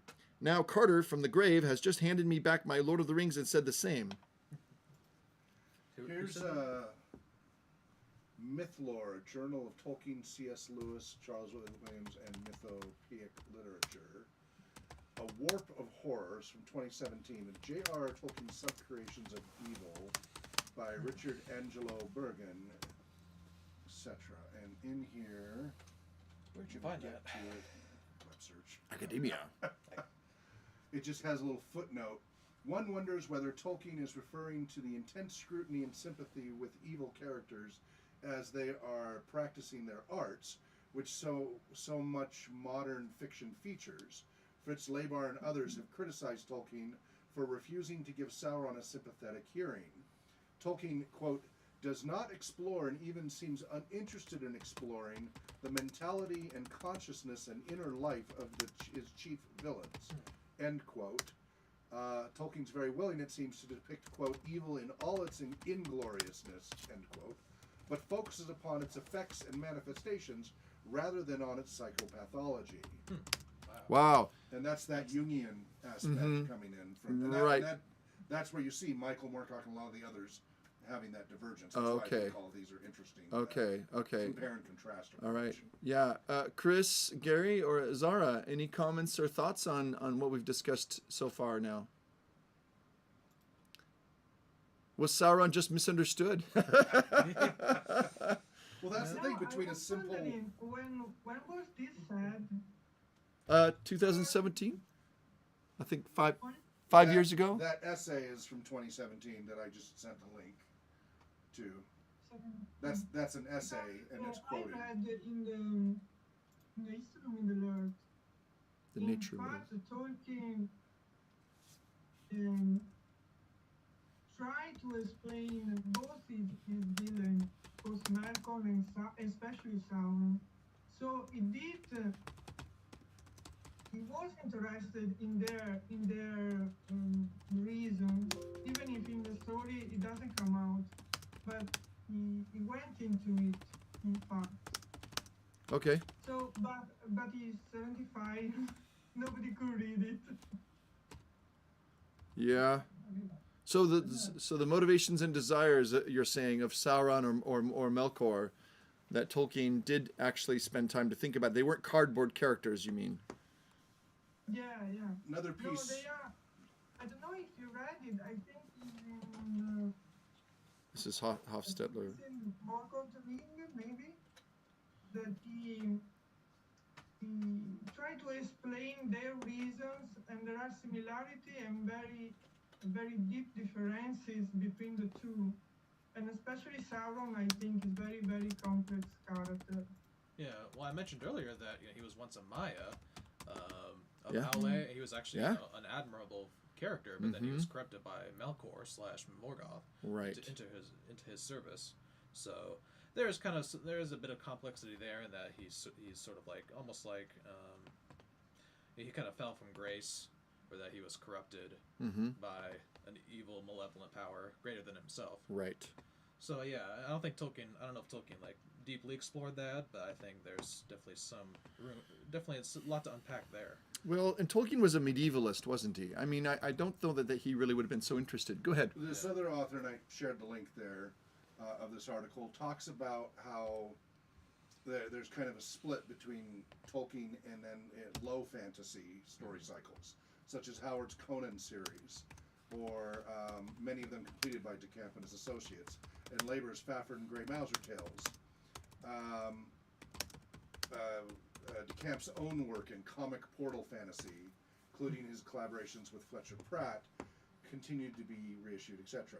So it talks about how it's important to remember that Howard, DeCamp, and Leibar were of a generation that were formed by the same influences, Dunsany, Edison, as Interesting. Tolkien himself. Okay. Howard died before Tolkien had published a word of fiction, and Leibar and others read him as adults, which of course would impact the influence on them. This is great because it's starting to reveal influences.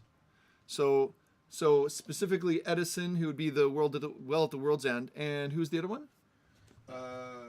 Howard, DeCamp, and Libar. No. were The influenced by Dunsany and Edison. Dunsany, yes. So obviously we'll have to spend a great amount of time on Dunsany.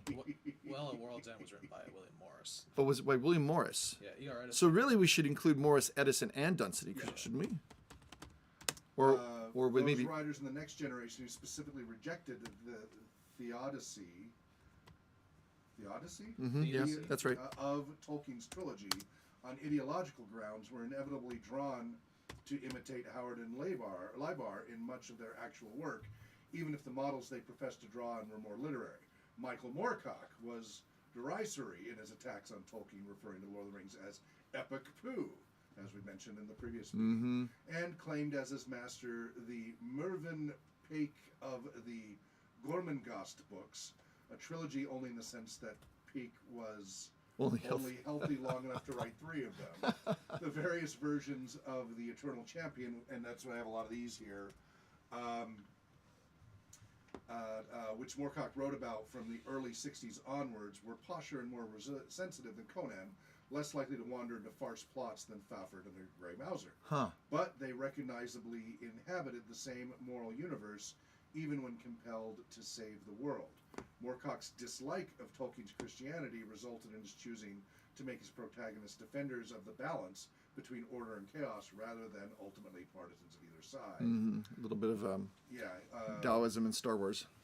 Crucial part of what made Moorcock reject Tolkien was the older man's politics around class and hierarchy. We read about all that last time. Yeah, because he's quite a political. And this goes on quite a bit about Moorcock. This is a good one. I'd like to read this. This is on the link in the YouTube video. Okay. Yeah, you could. So the website is Ostenard.com, and I shared the link both in Jitsi and on YouTube there. So, Hawk, would we say then that Moorcock inhabits kind of a middle fantasy? And we've got Le Guin here as well. Between high fantasy, like Tolkien, and low fantasy, like Liber. Kona being low. Yeah. These would be a little bit kind of middle low. Yeah. Right. Interesting. Le Guin's relationship with Tolkien is complex and uneasy. She's aware of his influence on her, critical of much of his ideological baggage, and totally aware that killing the father or walking away from him totally is something boys do, and she need not. At the same time, she found his emphasis on the theme of return highly congenial, and some of her quasi-Taoist thinking about the appropriate use of magic derives from the differentiation made by Tolkien between the showy magical effects of his evil mages and the minimalist use of it in dire necessity by Gandalf, even after his transfiguration. She also welcomed Tolkien's decision to center his narrative on the unconventional heroism of Bilbo, Frodo, and Sam, whose virtues are those of endurance and nurture, and whose courage is more moral than physical. Tolkien was a very long way from being a feminist, and yet there were emphases in his work that a feminist like Le Guin could make use of. Who wrote this? Oh, you haven't gotten to the phallic bit yet. This is by I saw that. Did you see that? Ilves la Duchesse. La Duchess. It could be j.r.r. Tolkien has influence on. I don't know, but I like the font. By Roz Cavani. Okay. It's almost a joke, certainly a cliche, that any large-scale, multi-volume fantasy novel will be described in its dust jacket as being, quote, in the tradition of Tolkien at his best, end quote, regardless of its actual merits or the degree to which, if at all, it has been influenced by Tolkien. You've heard me rant about that so many times. Like, it's not like Tolkien! Exactly. It seems like most people, when they think of fantasy, think Tolkien, but... And it's just to shill readers into buying books. This apple's so much like this orange. Exactly. I got a couple of questions. Please. If I could. How much of that is can be due to envy?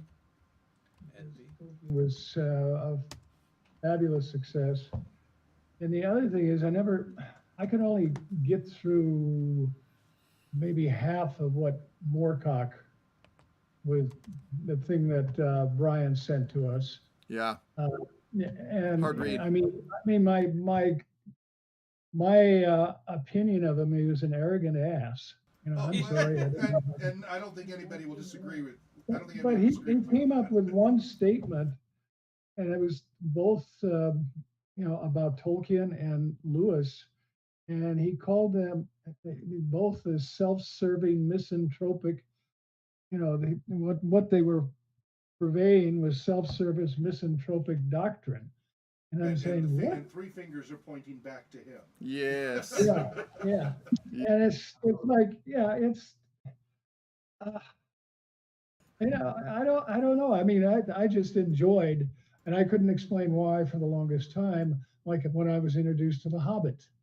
But that caused me to go ahead and read the Lord of the Rings and and examine the rest of the stuff. And I guess the reason I like Tolkien is it gives me a lot of enjoyment.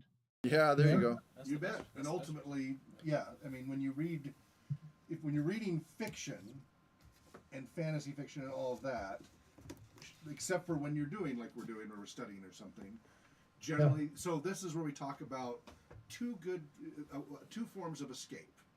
Yes.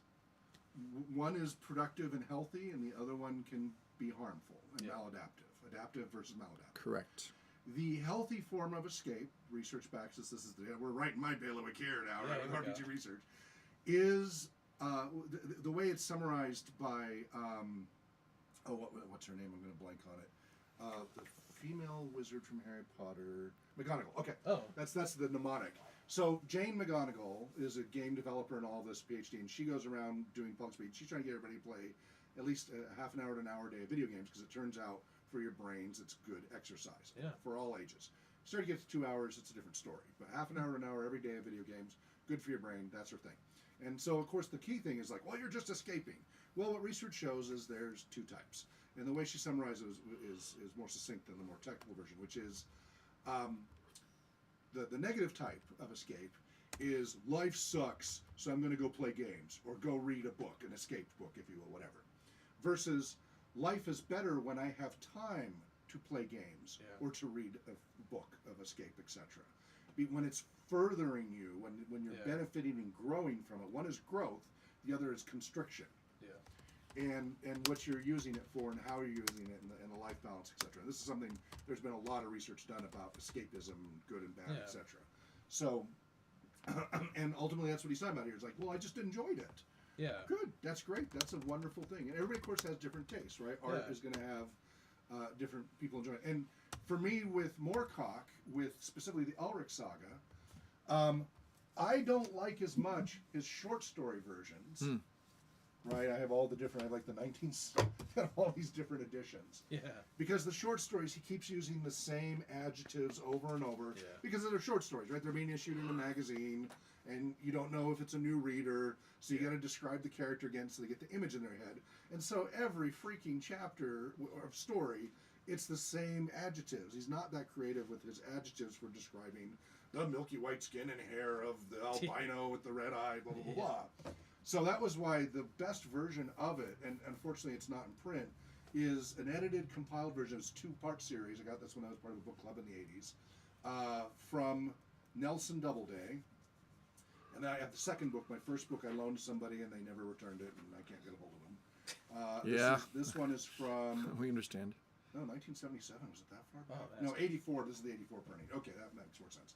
And this has like the books that were available at the time, but edited as a novel, taking out all the redundancy so that it had more of a flow, and that made it a much more enjoyable. So it was really disappointing because after I lost the first one, I've tried to track down, I cannot find these books.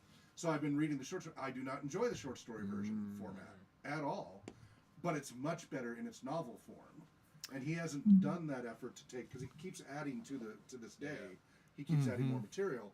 And I don't like his short story format at all. Yeah. I like it when his story is put into the novelization. Yeah. Which is an interesting permutation, right? I mean, it completely changes it. Yeah. Anthony, do you have anything that you wanted to share that your thoughts that you've been sparked by just what we've been talking about before we kind of come towards the end? Well, Hawkwood just said about the short stories of Michael Moorcock being sort of repetitive. Kind of reminds me of how Homer, he was sort of, I guess he was probably an oral poet.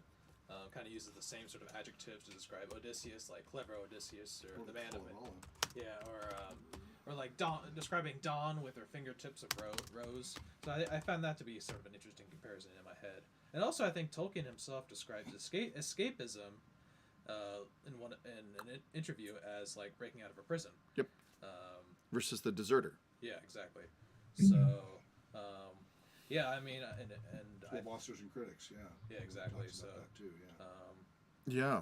Yeah, I myself try to engage in a healthy form of escapism by playing World of Warcraft days, as well as playing the One Ring RPG with ours truly, Brian. I think too. What we're not trying to say is that Tolkien is the only valid Yeah, and that's what we've been doing fantasy for the last few author months. Yeah. ever, but that he was a master. Sure. Like any art form, he very Distinctive style. style. That he mastered. Yep. And others try to emulate and aspire toward. Right. Or not. They Correct. use as a measurement, Mm-hmm. as a guidepost, and Yeah. And I mean, I think about all the different things, and I just want to mention some names here because we're not going to get through all of these. And he Yeah. did the 10,000 hours, I'm sure. Yes, he did. He did. But Andre Norton, great sci-fi and fantasy writer of that later generation. I really enjoyed Andre Norton. Dipped into both adult and YA literature.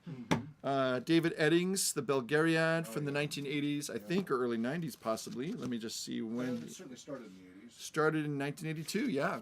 Nice. So David Eddings, several different series. He just Yeah, because churned them out. Remember I said how I read all of the fantasy books on the Walden Books and Yes. that was available. There was nothing left. So when he only had just the first 3 books of the Belgariad. Pawn of Prophecy, Queen of Sorcery, and Magician's Gambit. Yep. So that's a Belgariad. Then he wrote the Malorian. Then he wrote the Yeah, I haven't Elenium. read Then he wrote the those. Tumuli, which I've never heard of. And then we have you can't leave out Anne McCaffrey. And I think Dragon Song by Anne McCaffrey is very good. And very different. Very different. Very different. And that's what I think. I think when we started this whole thing with Brandon Sanderson, he We're was just showing saying, these differences. yes, like let's do what Tolkien did, but let's just in our own way try to create things that are new and original. And so I think McCaffrey does that very well. I appreciated her. Even somebody like another one I think I would also put up as saying is really worth reading, YA literature, but still very good, and that is Susan Cooper. She wrote Oversea Under Stone, The Grey King, which won a Newbery Award medal for children's literature, but really fantastic. And she's drawing from specifically Celtic mythology, so similar in terms of you have Lloyd Alexander, who also draws from that Welsh kind of Mabinogian kind of background. You've got other ones like Brian Jakes. We have the Brian Jacques. Well, he's from Liverpool, so he pronounces it Jakes. Oh, okay. But a novel of Redwall, so the Redwall stories from kids, which are Redwall. Yeah, my boys loved Redwall. loved Redwall, and I think he definitely chooses that medieval kind of time period, but he used beasts instead Yes. with different accents. And this was meant Language to is a be feature part. based on the concept. It's not Redwall because of licensing, Yeah. Oh, nice. but it is a Redwall-like board game, Oh, role-playing fun! game. Mice and the Mystics. Yeah. Reminds me of Reepicheep from Chronicles of Narnia. Oh, this Yes, includes. it is Chronicles of Narnia, Redwall. Yeah, Oh, yeah. That looks fun. yeah, it is. And then also, there's an author that I know. And here's Mouse Guard, which is another variation. You know what? I've looked at Mouse Guard as a good possibility for my younger kids. Yep. Because this is peril, but not quite so over the top. Yeah, Redwall's a little more mature, actually. Yeah, it is. It covers some pretty heavy material, actually. Yeah, the cartoon gets pretty heavy. Mouse Guard, and I think Mouse Guard's a little more children's. yes, like where you can do like 6 to 10 years old, and Yep. I think that they would love this. I've really thought about it. I looked online, I couldn't find one. Maybe I can It's borrow hard this. to get, yeah. Yeah. If you want to borrow it, you're welcome. Yeah, to. fantastic. Yeah, I'll have to talk to you later about that. And then I don't know if anybody's seen Raising Dragons by Brian Davis. He's from Tennessee. He's come to Spokane before, and he's got some pretty good YA literature. That, anyway, of course, there will continue to be people writing Yeah. on and on and on.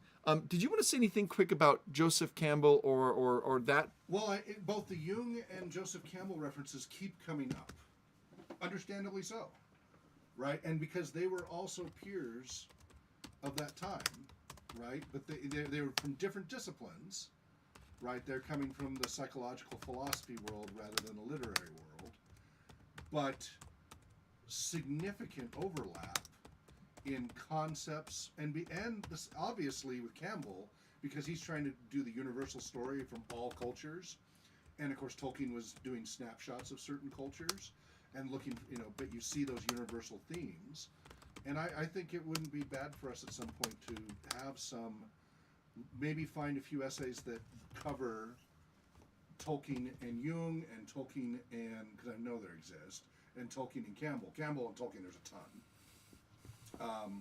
That potentially those would be some very interesting topics. Yeah, that'd be good. It's interesting even to like compare the Lord of the Rings to Jackson's version of the Lord of the Rings. When you see, for example, that Jackson portrays Aragorn as the reluctant hero, which is kind of a Jungian archetype, or nowadays we might say trope. Yeah. But actually, in the Lord of the Rings, Aragorn is not a reluctant hero. Yeah, in the book. In the book, yeah. Right.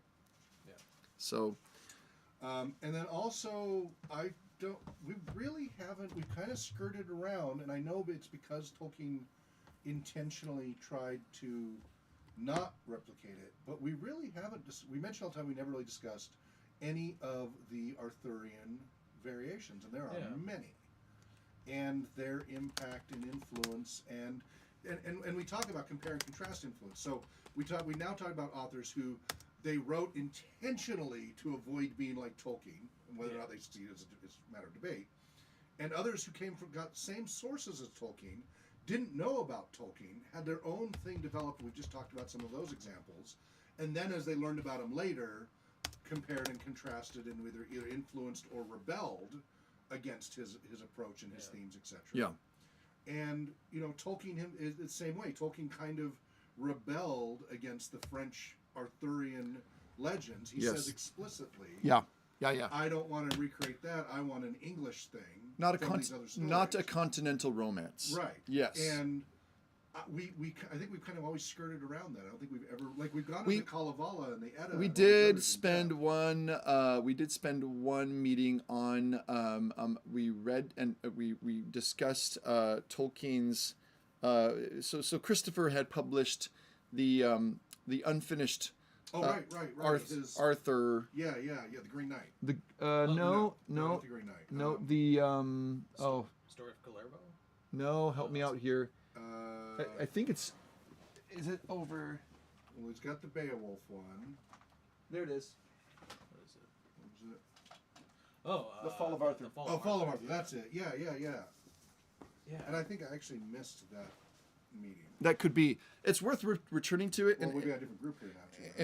And I've put it down in the notes that we should come back to that. I think one thing that's really interesting. I just want to kind of throw this out there for everybody, for kind of one big last discussion point here is Tolkien was kind of trying to preserve something that would be, while applicable to every culture, every group, every person could enjoy it, yet still uniquely placed in Britain rather than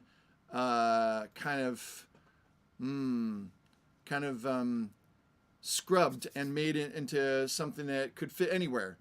And I wonder if that's maybe just applicable to, or I don't mean to use that word again, but I wonder if that's very relevant then to what Middle Earth is now. If we then, in a sense, just as you could look at the Arthurian story as a, being one attempt to have a British mythology, and Tolkien there later on is writing Middle Earth similarly like that. Maybe that's what we can judge a new series by. How much northernness, I guess, here's the question I'm trying to get at. How much northernness, right, should be in that story, which is kind of a tribute to the sources, or should it be, as wide open as possible? And I think Gary has kind of mentioned this a little bit in our email discussions about the source material. How do you stay rooted in the northern mythologies that Tolkien obviously is indebted to, but without being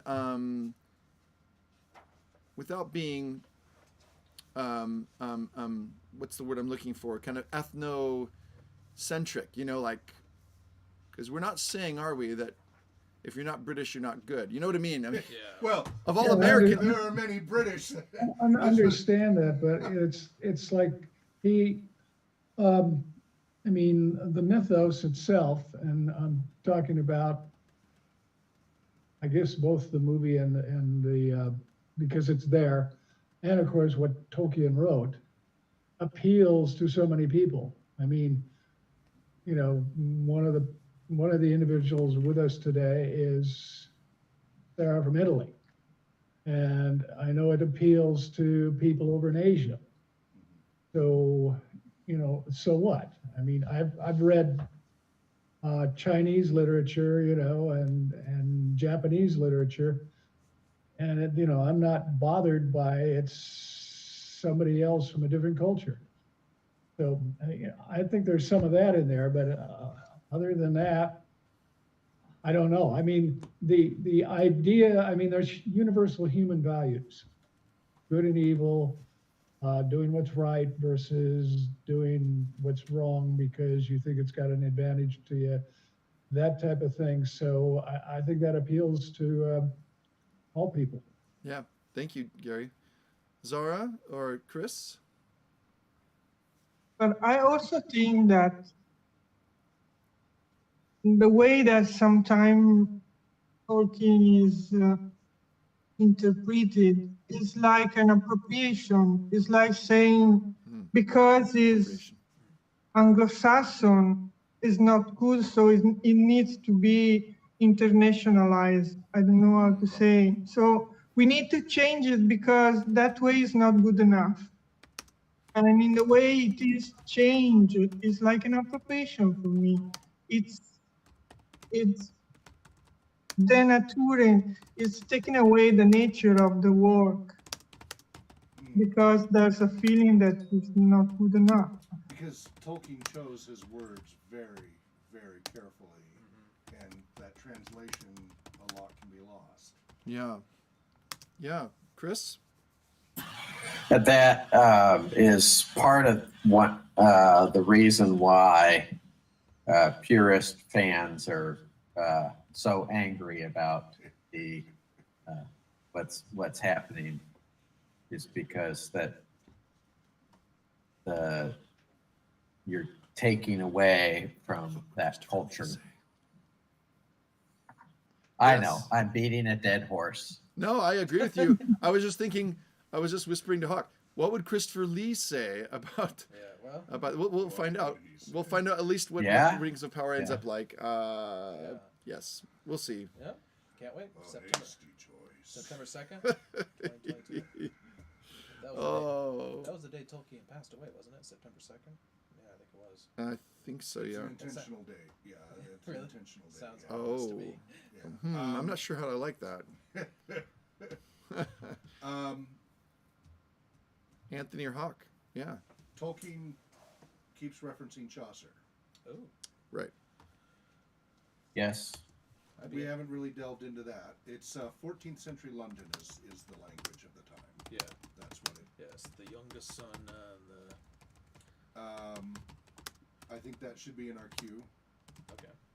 for Yeah. little tastes of it. I've gotten. Yeah, I've read Chaucer, so mainly in modern. I haven't in decades. Yeah, I've read Chaucer in both Middle and Modern English. So Nice. Okay, so it's as a medieval source that Tolkien refers to. Yes, and with criticism. yeah, he kind of credited. Well, I think he says basically it all goes downhill after Chaucer, doesn't he? the English language, yeah.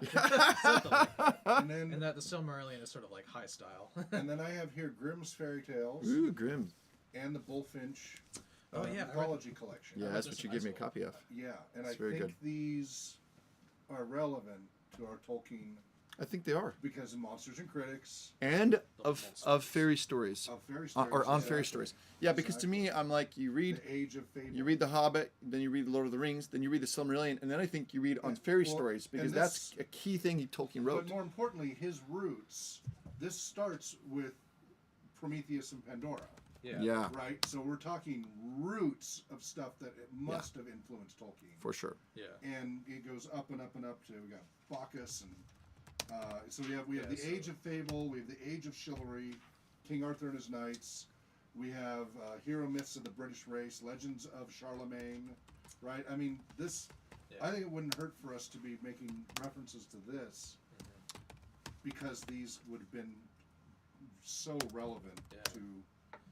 And it lists here heroes of the British race: Beowulf, Cuchulainn, Champion of Ireland, Hereward the Wake. I don't know that one. Hereward. Yep, he's a Saxon. And then Robin Hood. And we haven't really talked about Robin Hood. Does Tolkien ever talk about Robin Hood? I mean, that's.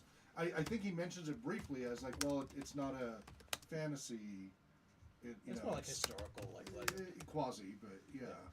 And then Legends of Charlemagne. So, I think maybe picking from this collection would be useful. And these are readily available. Yes. It's in the public domain. Too, Yeah, this is easy. Yeah, you can so download it. here's a question to kind of maybe end with too, because it's 3:00. Yeah. Do we want to go to the older part first and then come to his lifetime and the people who also wrote at that time?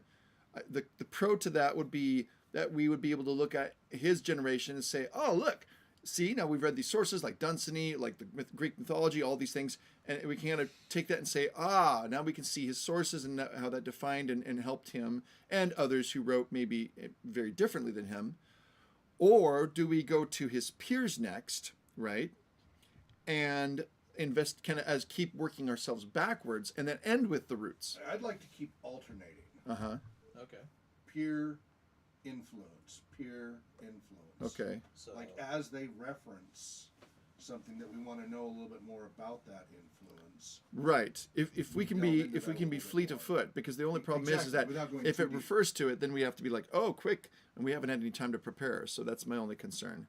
But Well, if you what think I'm saying is, as we pick a peer right, who says primarily influenced by, right, and we include a reading or excerpts of those influences for that peer. so do you? Okay, so I guess my question is, do we want to read ahead and then say, oh, this next meeting we'll want to make sure that we, or are we going to say, oh, next month let's pick this up with these resources, or are we going to just do it on the fly? I think a little bit of both. So some of it's on. So some of it is okay. We're going to pick who are the peers we want to cover next month. Mm-hmm. I'm not going to have time between now and then to read because I've got everything on my plate. Right. Yeah. When we're here, that peer is going to have references Mm-hmm. to certain folk. Right.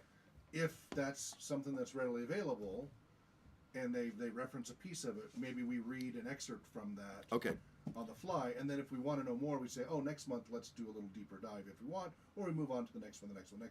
That's where I'm talking about the kind of back and forth. Okay. Where we get a little bit more depth because we keep skimming Sure. a lot of these. We don't really. I don't think any of us, well, except for maybe Gary, have time right now to do the deep dives back in. Like I read a lot of this stuff back in junior high and high school heavily. I probably read it most. It's going to be easiest to refer back to things that we know something about. Right, but and doing it in the context of how this peer was referencing it, I think gives it more meaning to us. Then I in that suggest that context. we leave the later generations for now, Yeah. and we hook into, like you did with Fritz Leiber, really somebody Yeah. who lived during the same time period. Right.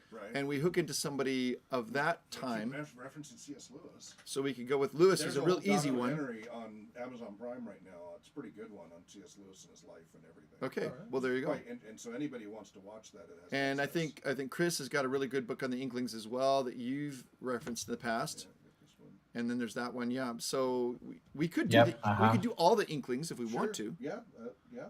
Shall we say all the I mean, Inklings? they undoubtedly influenced Tolkien. Well, right. I think that would be very interesting. What do you all think? What do you guys feel? Yeah, I think that's a good idea. Well, we've just presented several ideas. Yeah. It's not a binary choice. Yeah. Well, I mean, Sarah, what would you be interested in from all these things we've thrown out there? Or do you have other suggestions of your own? I like the idea of looking into his peer and then get the roots as we come across Do you them. want to start with the Inklings for our next one? For next Yeah, month? yeah. Which one do we want to start with? We might need to take this one by one, yeah. Yeah, so we've already kind of dabbled with C.S. Lewis a fair amount. We have. And Tolkien, of course, we're already talking Tolkien. So the other two are Charles Williams and Owen Barfield. Williams has written a bit more, but then you might not be as familiar with him, I don't so know either of them. me neither. so that's the only problem is that That's Maybe a we, good place we to should know. do Lewis then, because he definitely has. He We've done refers. Lewis many times. Well, okay. But we have we looked at No. how Lewis influenced Tolkien? Fair amount. Yeah. Okay. I guess we did too talk about the science fiction trilogy and the whole kind of. We've hit on Lewis a lot. So and we we're could always happy to do more. I just think we should try the other two because I don't All right. really know anything about them. maybe both, Lewis and Sure. or Barfield Sure. and Yeah. Williams. I mean, we could start with one, and if we need to. Okay. All right. The How does Inklings. everybody feel about that? So we're gonna look at the Inklings next month. Gary, Inklings. What do you think of that? Is that a yes? Yes, okay. I'm amenable to anything because I'm learning stuff, so I appreciate that. Great. Oh yeah, good. Chris, your thoughts? I have not delved into extra Lewis Inklings, so that would be a good exercise to. Yeah, I really don't know Pick. Charles Williams and Owen Barfield at all, so I'm Yeah. looking forward to learning more about Right. it. We know So that they would be good. literally edited his works, Oh yeah. right? I mean, they directly impacted the way he writes. I really want to know. So, Yeah. yeah. Yeah. So, who do you want us to start with?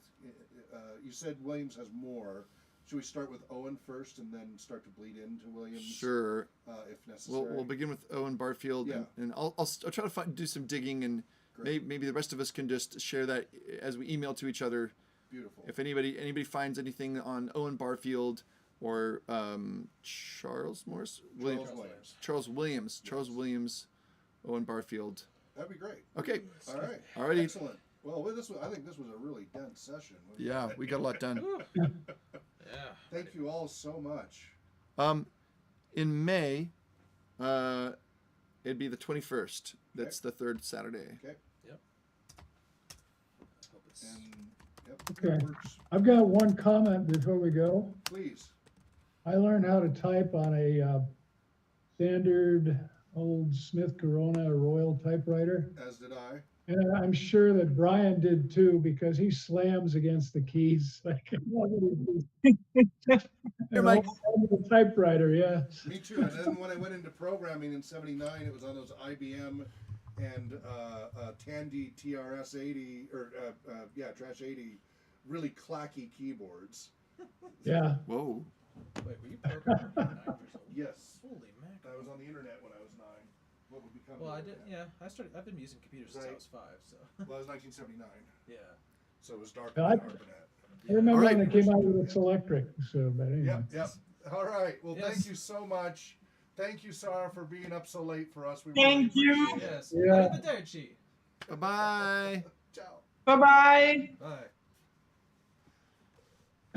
And those of you on the stream, remember, we're here every third Saturday from 1 to 3 p.m. Pacific time. Our website is tolkienscholars.org. We're on Twitter at Tolkien Scholars, and our YouTube channel is youtube.com/Tolkien Scholars. We are an official Smile, a special chapter of the UK Tolkien Society. We're based in Spokane, Washington, but we are international. Sarah's all the way from Italy, wrong eye there. Italy. Gary's in Idaho. Chris is down in central southern Washington. We're up in eastern Washington. Yep. So everybody is welcome, and we welcome your discussions and your comments. You can find all of our meeting notes from the last 17 years Wow. of meetings, give or Damn. take, going back 2005. And then we have our annual Tolkien Society convention, Tolkien Moot, which includes games and fun as well as literary stuff on the third Saturday of July each year. And it looks like we'll go for that, and that'll be here in Spokane, as well as broadcast online. Wherever you may be well, and Namaste. Namarie. Now, Maria.